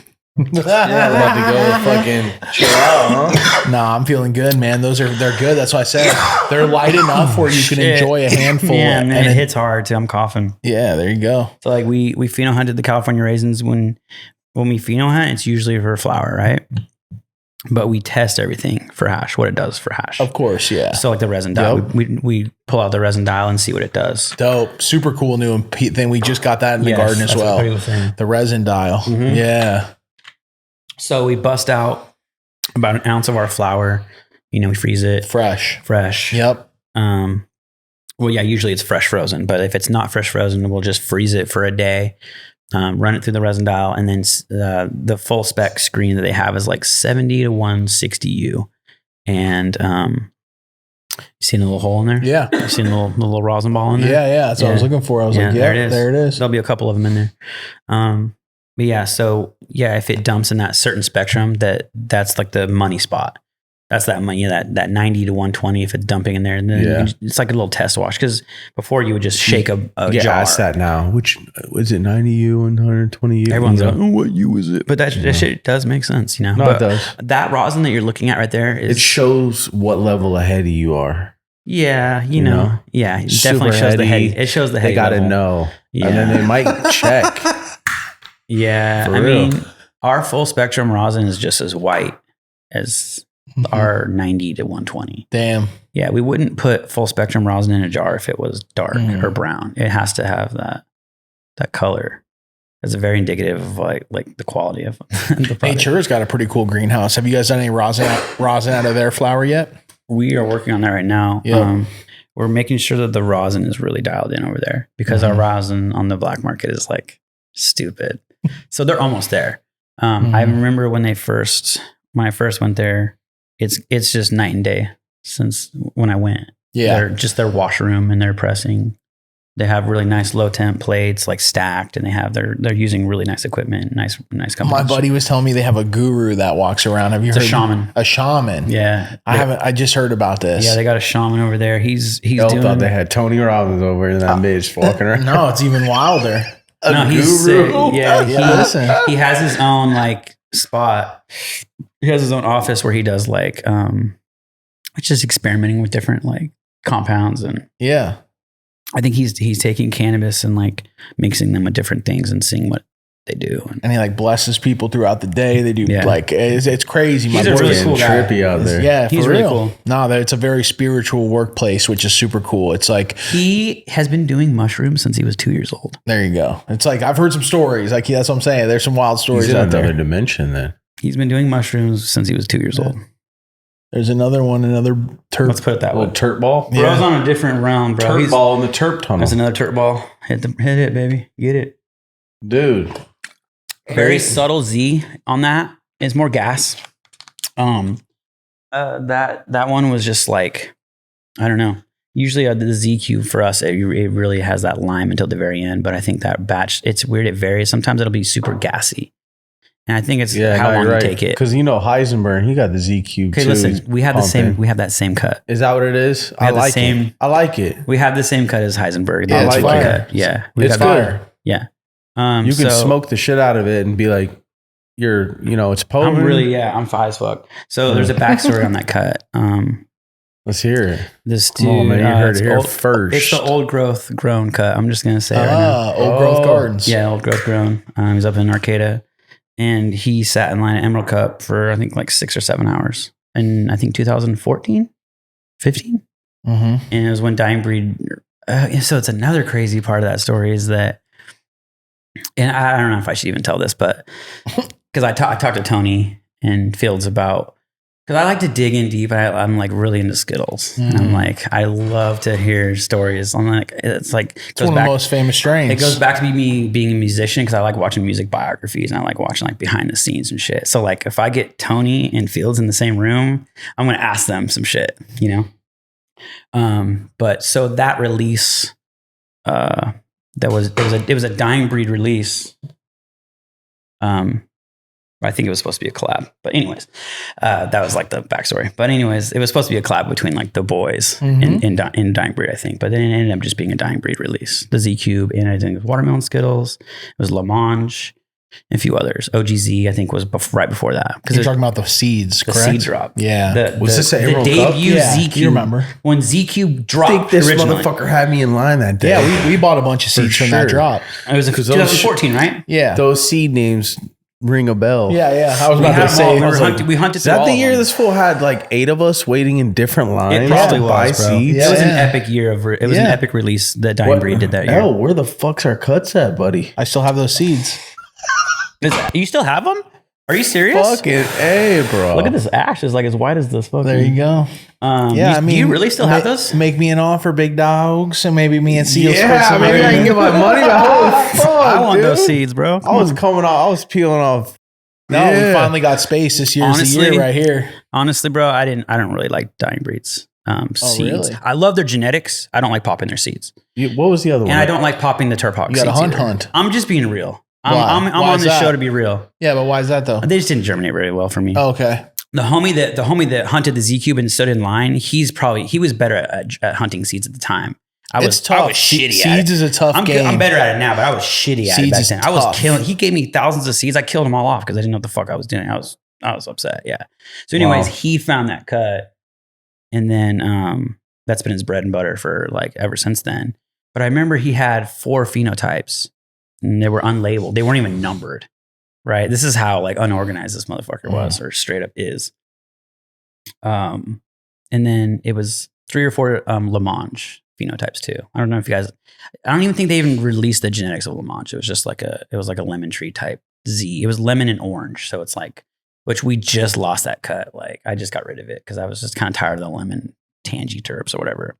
Is Gas Station Bob a real person? Yes, he is. Yeah. He is. Yeah. Okay. From what I know.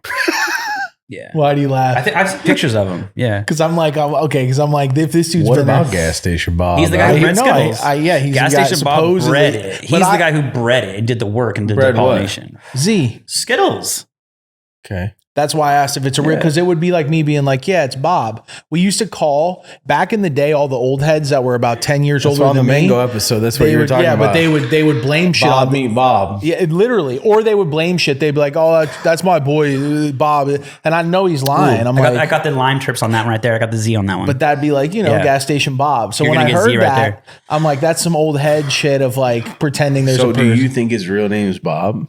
no, it's Gas Station. I think. But I his think, real name is Bob, though. I think I don't so. know. Oh, yeah. Because like old heads used to just say that shit all the time. Bob, okay, Bob, Bob. Okay. Yeah, Yeah, but- he was like an OG head. Didn't want to tell But people that's his dope, name. though. So, okay. That's cool, man. Okay, so anyways, we had the Z Cube, like 4 phenos. There was one that was like more candy-ish, I think. But I think we just got stuck with this one. Or the Z Cube that hides the BTY goes, that runs. Fire. Beautiful cut. But so you know how when you're hunting a phenotype, it doesn't really show its true nature at the beginning. It takes a couple clone runs to really show its true self, right? Mm-hmm. And that's like we were saying before. Sometimes it's super OG-ish, and sometimes it's super Skittleish, depending on what week you take it to. And but yeah, after 4 years of growing it, it's been really dialed in. I was able to get the cut from my cousin who passed away, and shouts out Kyle, who was actually the first person I smoked with. So he passed away, and I had to clear out his grow room for him. Damn, that's got to be tough. It was really fucked up. Rest in peace, man. I think about that rest in peace, sometimes. bro. Yeah, and so his wife called me up. She's like, "Yo, can you come clear all this out?" Just 4-lighter, nothing crazy, just a little four banger, you know. And I went in there, and so he had told me like the week before he died that he had aphids really bad, and we've actually been dealing with aphids a lot too up in Humboldt. I think everyone's dealing with aphids in Humboldt County. I think everybody in California is dealing with aphids at this point. It sounds like from everybody I talk to and see. Aphids are a fucking nightmare. I've lost a whole run from. And if it's not aphids, it's thrips that you see people. Kyle would always say, "No, you got thrips," and I was like, "No, these are aphids." He's like, "No, these are thrips." And so I don't even fucking. They go hand in hand usually. And then the ants are carrying them in and shit. It's fucked up, dude. But anyways, he had aphids really bad. And he told me the week before that he was going to kill all the Z cubes, and he had gotten some White Runs clones from his buddy. But then he died, and then I went in there, and there was like 4 or 5 Z cube plants that were like actually healthy and like not affected by the aphids. And so I was like, asked his wife, I was like, "Can you go get a water bottle?" And so I grabbed a water bottle, and I fucking just snipped them, put them in the water bottle, right?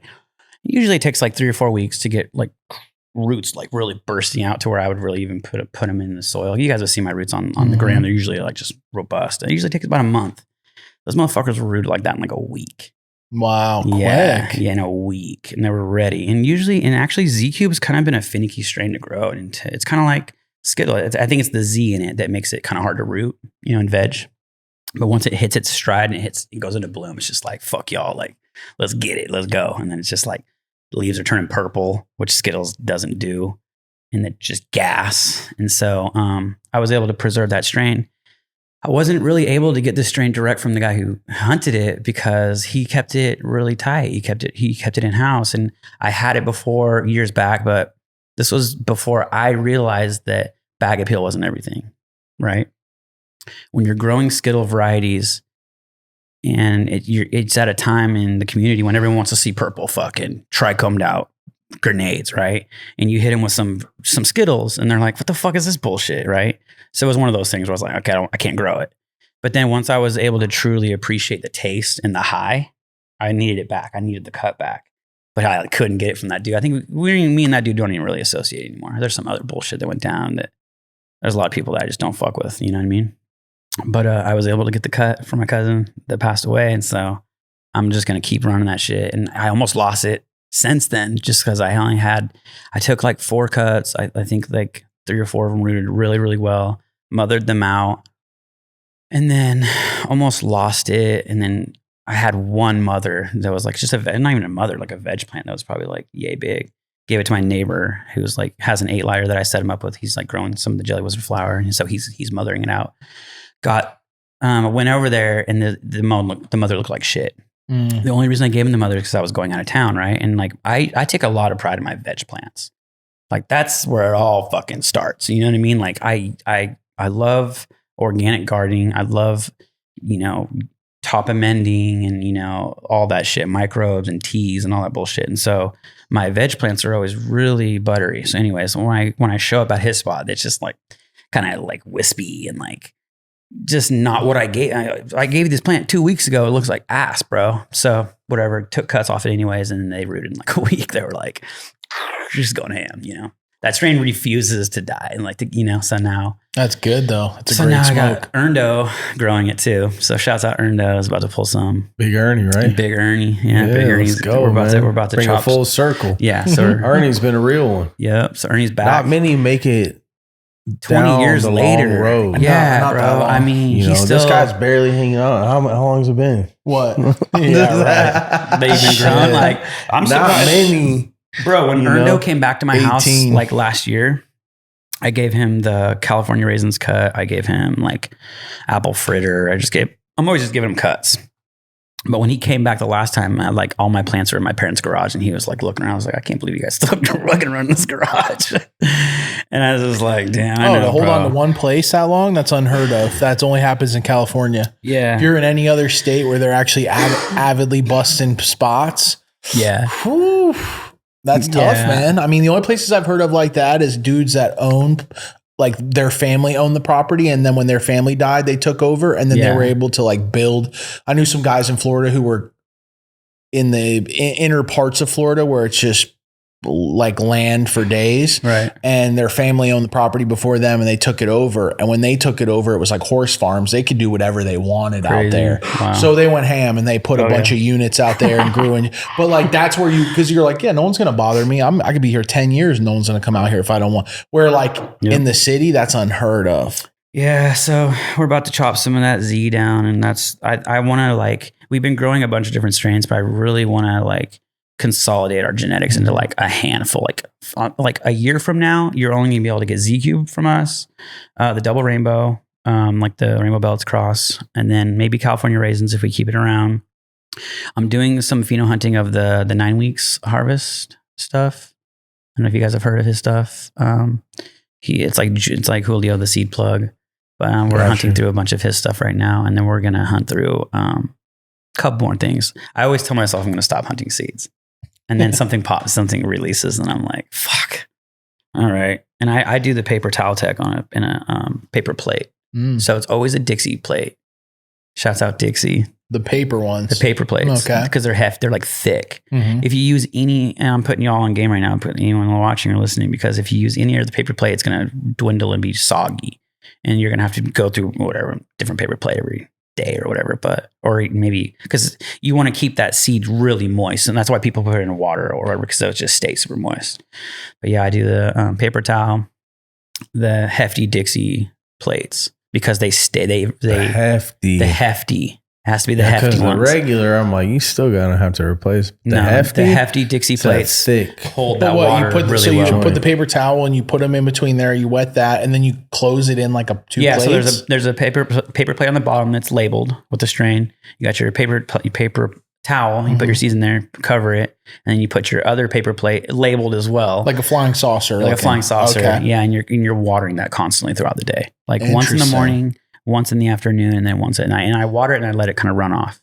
And then in like 3 or 4 days, they're like all fucking just going crazy. And I wait till they're about like 2 or 3 inches before I even hit them with soil. I wait till that it's opened up and it's ditched its seed before it hits soil too.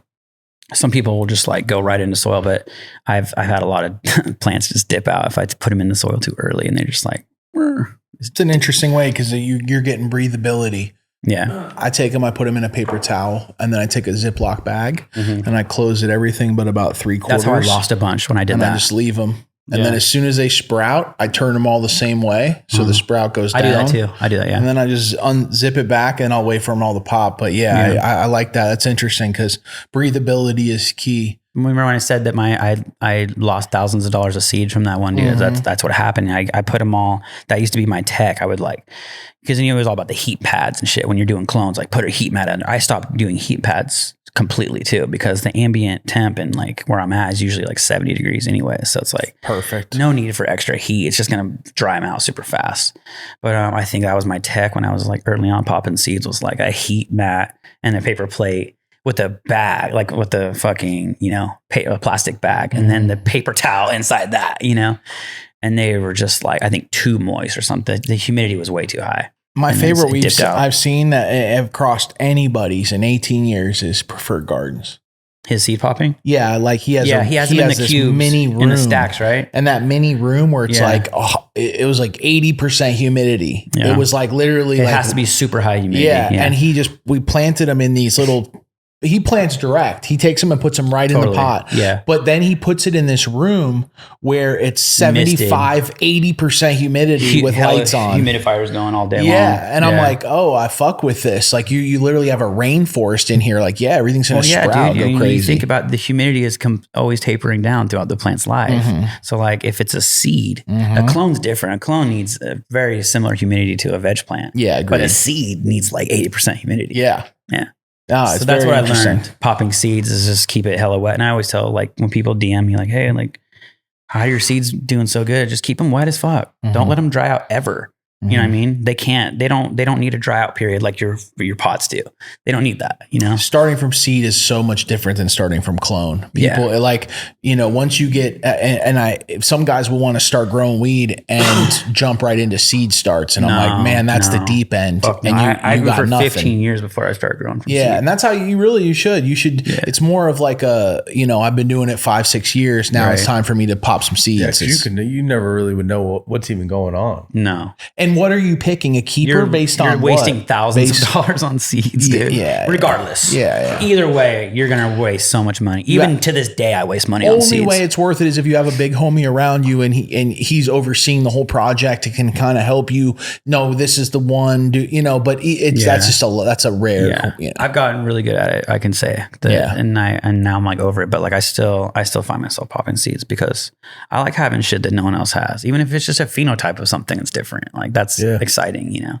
That's where the consumer is going to, right? So remember back in the day, people were like, "Oh, each brand needs that individuality. I need GMO." No, now the consumer wants something that they can say, "Oh, no, I got this, bro. I got that BTYZ cube." Like, okay, well, that's a better than yours. You know what I mean? Which I don't stand behind that better than yours. I don't like saying my shit's better than anybody.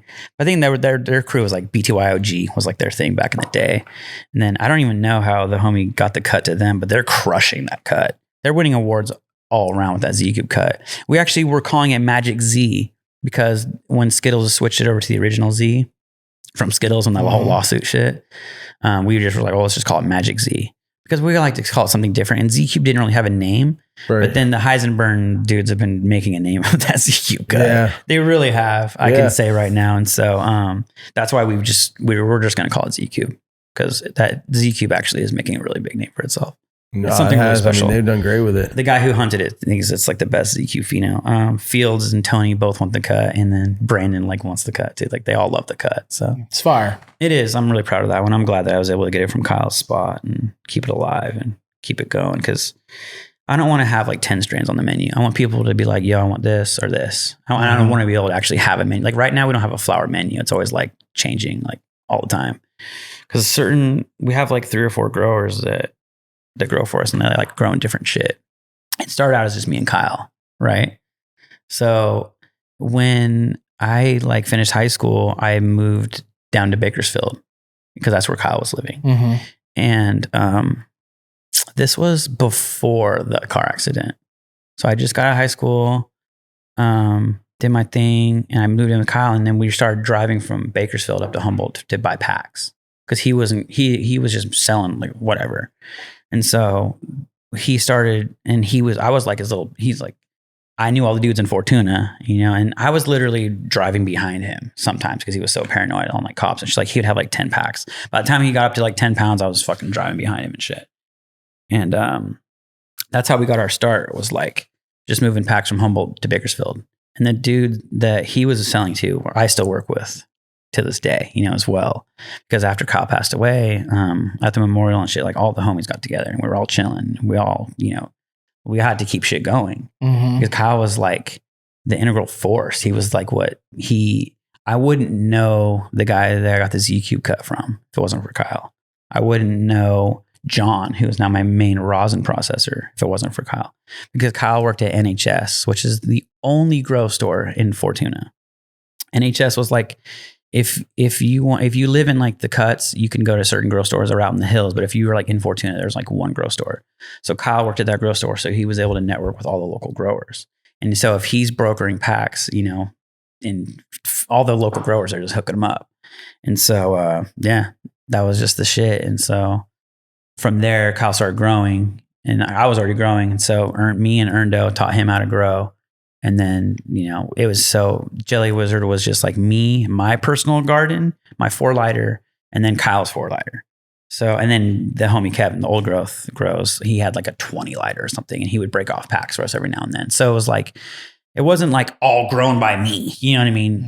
I think people kind of get that misconception that I'm like doing this all myself. And like for a long time I was, you know what I mean? And I wore so many different hats, and I still do wear so many different hats, but it was me and Kyle's garden, right? In the homie Old Growth. And so Old Growth would have the Z Cube. Kyle was known for his dosey dose. It was something about Kyle's grow style, he liked to let his shit, like, so he would have a house going that he didn't live at.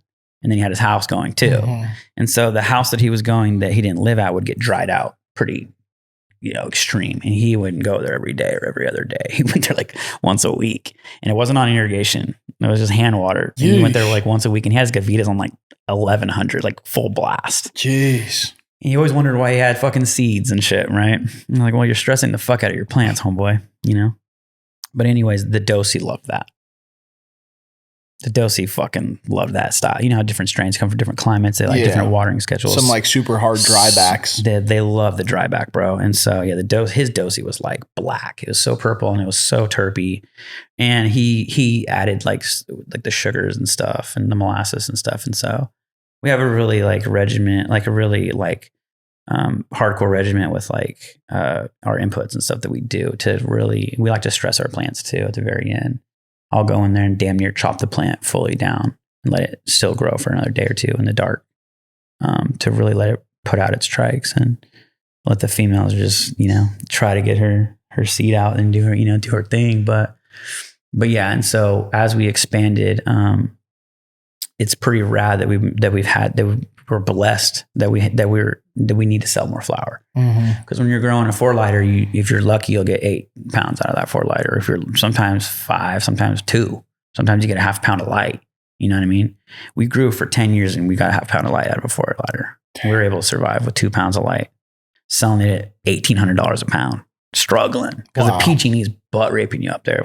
Even now, we're not even growing anymore. In that spot, we have 1 light going that's just for pheno hunting. And they're still charging us the same amount for rent for electric. The electric right now in California is the highest in anywhere in the nation. They didn't even.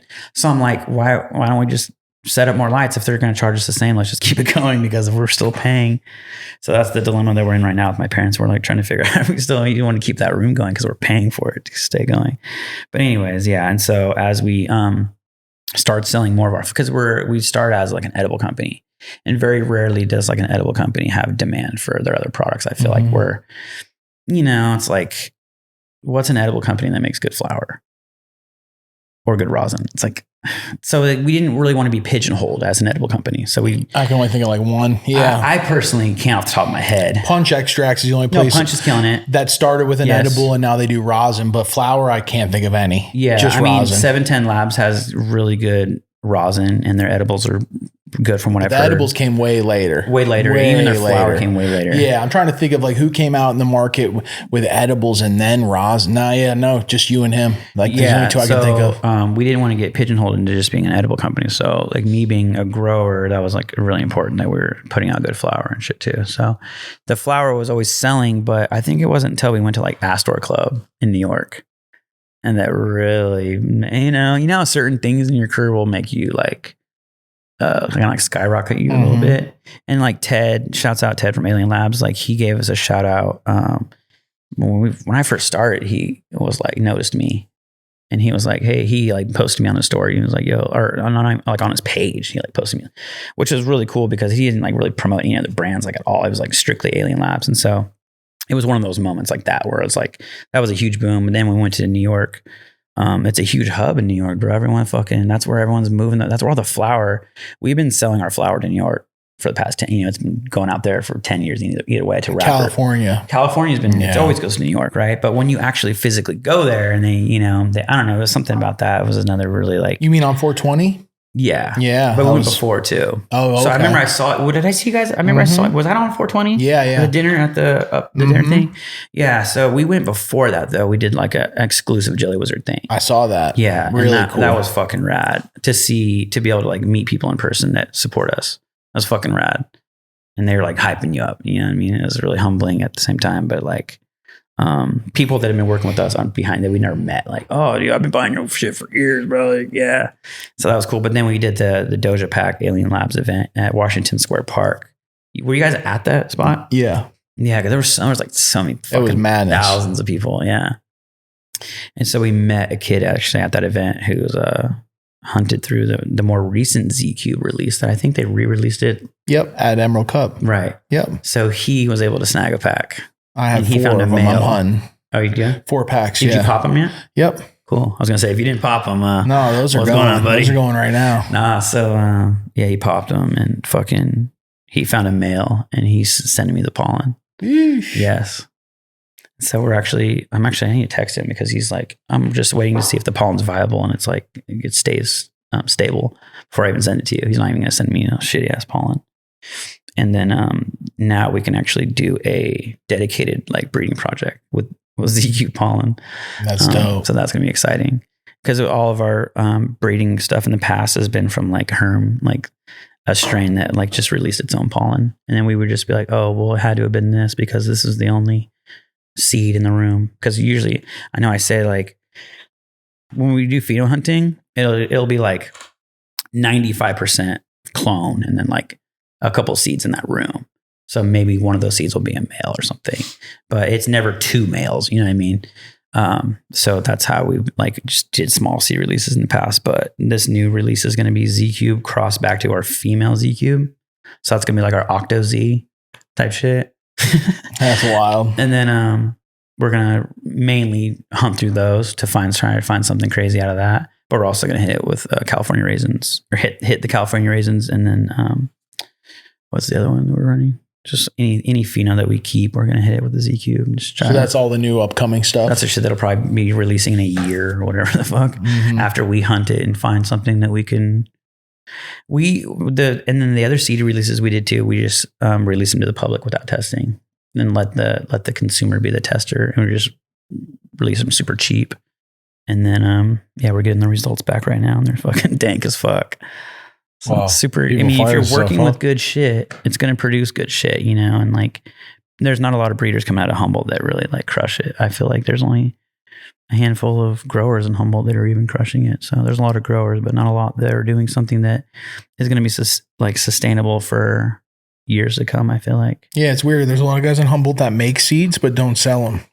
Right. Like you run into a lot of guys that live up there and that live up north and that make their own gear and then just propagate their own stuff. But they're like, oh, sell seeds? No. Just like Dio, you know how Dio's thoughts on it, kind of like, yeah, no, I breed for me. Like I chase my own shit and I grow weed. That's what, yeah. Like there's something about that, you know, versus they're not like in it for the money, man. Yeah, it's different. Yeah. It's a different mindset. And they don't want other people growing their shit. Yeah, that's another part of it. That's probably the main thing. Like, oh, this is too good. That's why dying breed packs are $500 a pack, because you're going to find something in there. If you find something in that pack. But you can't go one pack. It's going to be worth fucking more than $500. How many packs you got to go though? You got to go through like 4 or 5 packs to find something. So people just got to know that as the caveat, because there's guys, I run into guys that pop 3 seeds and they're like, I found this. And I'll be like, oh shit, how many did you go through? He's like 3. And I'm like, we've found things in a pack. We found our California raisins in 1 seed pack. That's see, and that happens. That's like getting a scratch off and winning $5,000. I'm sure there's way better phenos, but I haven't seen that many phenos of that strain. But even Chris from Compound would probably tell you that that's one of the better California raisin phenos. And that was when Y East was with Compound? No, that was after. Okay. And Y East actually has been one of our biggest supporters, bro. He's always awesome, bro. Yeah. So I actually have a story to tell with the aphids. So I fucking sprayed a room and like oversprayed or something and killed the whole room because they had aphids and they just trashed it, right? And it was a pheno hunt room. So he had already sent, and I was like, you know, when you're pheno hunting for someone, you got to do progress reports and shit and send them like, hey, this is how they're doing. And so I fucking killed the pheno. I was like, hey, bro, shit went down. I killed the shit. It was him and Symbiotic had sent me shit too. I was hunting for both of them, which are 2 of my favorite breeders that sent me. Then they sent me free shit. It was crazy. Which is the Village? Well, it was his partner. Okay, it's the other dude. Yeah, it was Vince. So fucking. I had horchata crosses from Y East, and then I had a bunch of mimosa crosses from Symbiotic going, and killed all of them. Or no, I think it was different shit that I killed. And so I hit both of them up and gave them both a progress report that I killed all the shit, and they weren't even tripping. Oh, here's a list of what we're working on now. Pick out what you want, and we'll send it to you. They were just, they knew that I'd lost. I took a fucking fat loss, and they were like, took it on the chin. So they like, all right, well, this is what we're working with now. So then that's when Y East sent me the horchata like Now and Later, which is our Mrs. Dumbfire, which Now and Later, we used to grow Now and Later. I don't know if you guys ever grown Now and Later. I've had smoked it. It was fire. Yeah, it grows super tall and lanky, but the horchata is like super small. And so the result of both of them together was like the perfect structure of a plant. And then we had rum chata from that we kept, which was runts crossed with horchata, which he calls half pint, I believe. We changed all of his names around. He didn't give a fuck. Miss Dumbfire was actually what Kyle used to call shit. And like he would walk into my room, he'd be like, "Damn, this is some Dumbfire." And like Miss Doubtfire, so we call him Miss Dumbfire. And so like that's another node to Kyle. But and then what else did we keep? I think there was another one we kept. It was the This is another horchata cross. And then we kept a mimosa cross from the symbiotic one too. It was mimosa with wedding cake. And that one tasted like buttered popcorn, but we lost that one. Damn, that's wild. That's a crazy terp. It really tasted, when you open up the turkey vat, it was like buttered popcorn. But I don't know if it got like HPVLD or whatever the fuck shit is. I don't know. Hop slate and viroid. Yeah, I don't know if it got hop virants or whatever, but like it didn't grow that great after it did one good run, 2 good runs, and all of a sudden it was boof. And It's been going around. Yeah, but it was only that one strain, so I'm gonna start testing all of our shit for that. Thanks to hemp and CBD. Yeah. As Ed Bassmaster would say. Then it was mites, and it was aphids, and now it's that. Yo, shit. these magic marbles got me You're about to Feeling fall asleep right. or what? We gotta get some fucking dinner after this, eh? some food, huh? The taco spot up the road's fire. Dude, everything you got going on is fucking awesome. Thanks, man. Hell of a story. Yeah, it's only been 3 years, so we're still in the and you've came a long way in a short period of time. Yeah, man. It's pretty impressive. 3 years. Yeah, very Yeah, I impressive. mean, the Wiz has been around for 3 years, but we had a strong foundation before, so Absolutely. A lot Came of from the right people- place. yeah, a lot of people like try to start a company without any like experience, and they wonder why they didn't, succeed. But Yeah, you absolutely. just gotta get, they call it like a legacy brand or whatever, but it's just all about like just like actually liking cannabis. Yeah. I have a homies that grow, they don't even smoke. That's a big topic. Yeah, It's a it's a red big flag. topic. It's a red flag, huh? There's a Red red flags flag. to look for. The grower doesn't smoke If weed. the grower doesn't smoke, The red hash flag. maker doesn't smoke If hash. the hash maker doesn't smoke hash, don't buy his hash. The edible maker doesn't eat his own Ooh. edibles. Don't fuck with them, because that means that they're putting out only boof. We're the hashtag no boof boys. So Better be your own R&D. Wow, they're getting faded, you know what I mean? Hey, Hell yeah. Hell yeah. Those are good as hell, man. I got man. the sweats a Fucking minute good ago as from hell. them because I I haven't bet. eaten anything today. Yeah, I'm right. like, I had a smoothie this morning. That's I'm the like, best way to holy eat fuck, edibles. about to If fall you want to out. get fucked up, yeah. If you It's want time- to like feel sick to your stomach, No, I'm good right now. I had the sweats earlier. I'm at my sure, limit. bro? Yeah, big dog. Those eyes are gone, bro. Holy No, shit. it's time for some tacos. Yo, the magic marbles. I gotta get back to the garden. Blackly fucking. oh man. Oh yeah, guys. Fucking- Nah, super fire, man. Thank you. Yeah. Any shout outs, brother? I mean, I give a lot of shout outs to the episode. Yeah. And like shouts out to all of our supporters, honestly, and our customers. Because they're the ones that really fucking keep the wheels turning, Yeah. Because like I don't think companies shout out their supporters enough, and I do that a lot in my Instagram story. I tell them, thanks for the support and thanks for you guys' patience with us because we're a small company, and like I feel like big companies take that for granted a lot. Like, oh, we're just a big company, the money's gonna come in regardless, the money's there, whatever. Like, well, that's motherfuckers, that's all the custies that are fucking fattening your pockets. So, shouts out to the custies. You know what I mean? Big shouts out to the custies.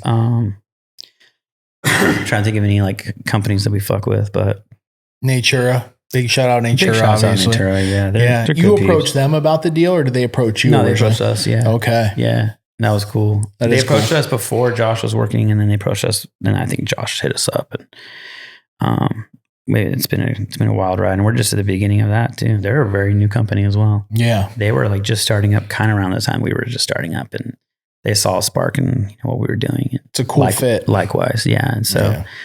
and I was able to meet Fidel. He's good peeps, and there was a couple companies that went in and out during the time when we were working with them. But I'm really easy to work with. You know what I mean? I've worked with a lot of different hash companies. We've done collabs with so many different companies, and we don't work with a lot of those companies just because we did the collab. It's not like we have beef with those. It's like, oh, we don't work with them anymore because the collab ran its course. So we're just kind of overdoing collabs at the moment because it just adds more stress to our already super crazy workload.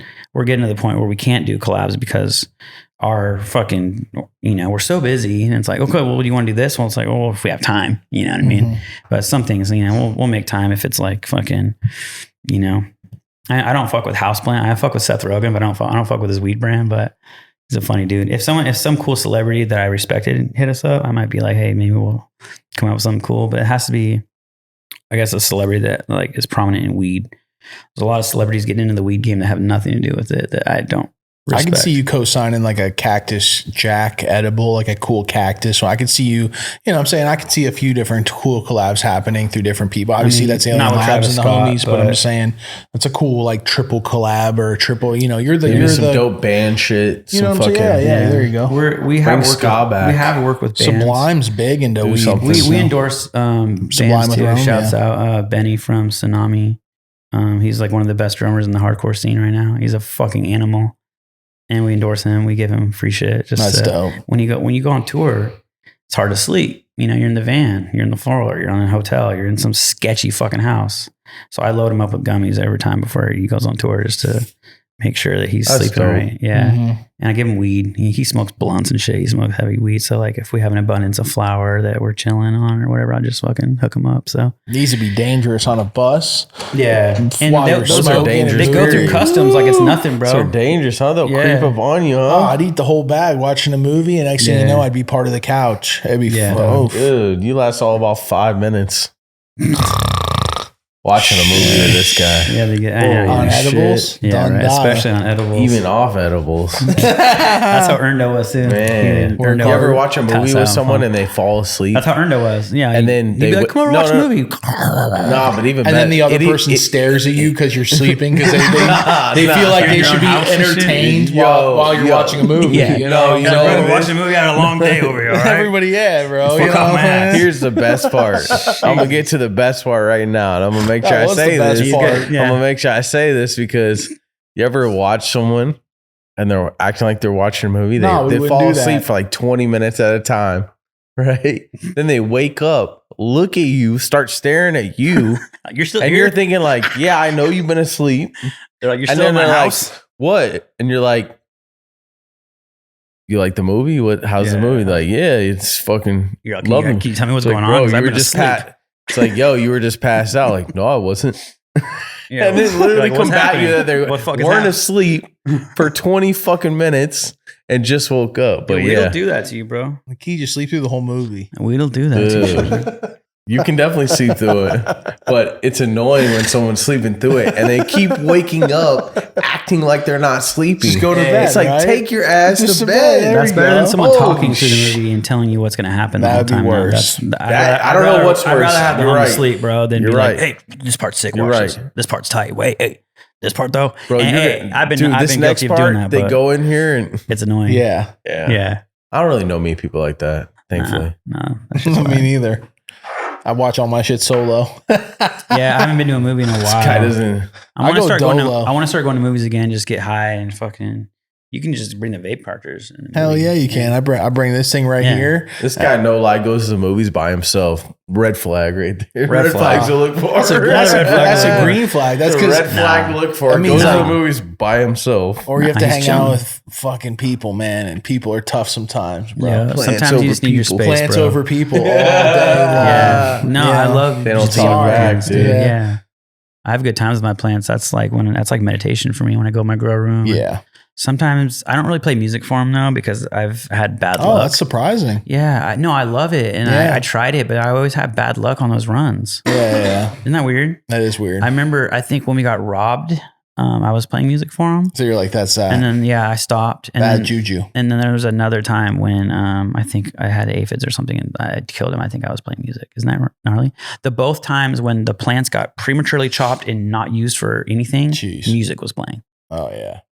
So it wasn't like the plants didn't like it. The plants love music. Plants love that sound. And if it's like classical or like country radio, anything that makes a human feel something, you hear a certain song and it makes you feel something. You get those like chills or whatever.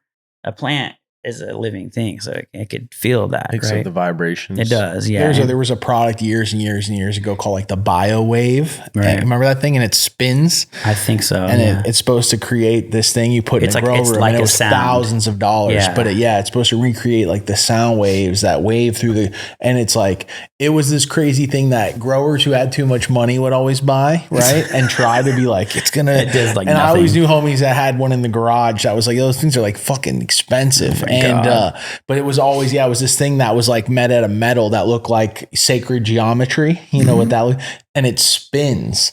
And it's like it's emitting a wave. It's like a whistle. That creates the trichomes. Only the plants can hear it though, bro. Yeah. You can't hear it. Oh, it's silent. It's like a pet whistle. But it was expensive. The plants love it, bro. Yeah. And then they don't. It doesn't do some anything. old school shit. Yeah, that was. It's like some shaman. Hey, the shaman might be able to tell you some more shit about that. Yeah, the guru. yeah. The guru. Shouts out the guru over there, man. But yeah, bro. Jelly Wizard, man. Motherfucking Jelly Wizard straight out of Humble. Slumped. Shit. Jeez. Gang. Thanks for having me, guys.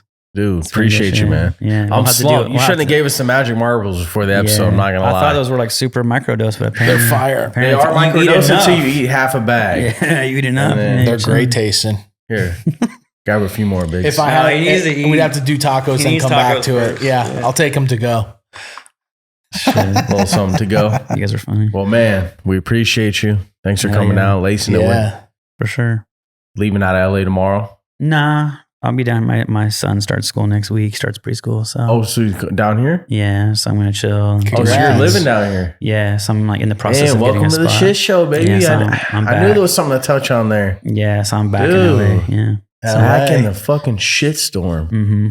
So all right, man. We'll see you down here on the front lines. Yeah, we'll be chilling more for sure. Yeah, absolutely. Yeah, so hopefully we can these magic marbles. Yeah, hopefully we can open up a Jelly Wizard like store in the near future. Hell yeah, that'd be cool. Our goal is to have our own dispensary. Even like a month-long pop-up experience or something. No, that'd be super dope. Yeah. LA is like great for that. Yeah, we were thinking about doing like a merch pop-up at like a little LA shop. Fairfax. Some type of experience. Yeah. You could do like an outdoor pool filled with magic marbles. You just swim in the marbles and shit. Just like a bathtub full of marbles. That'd be wild. Yeah. Get the models up in there. And shit. We'll put Biggs in a Speedo and have him. I'm even better. Jump in I'm there. with it. Sold out. It's like a ball pit, but it's magic marbles.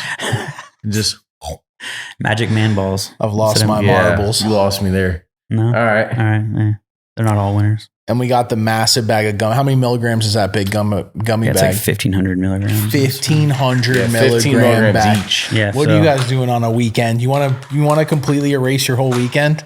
Eat a couple handfuls of those. Eat that whole bag on a Friday. They're You'll wake up on a Sunday. Like 12 different flavors on these bags.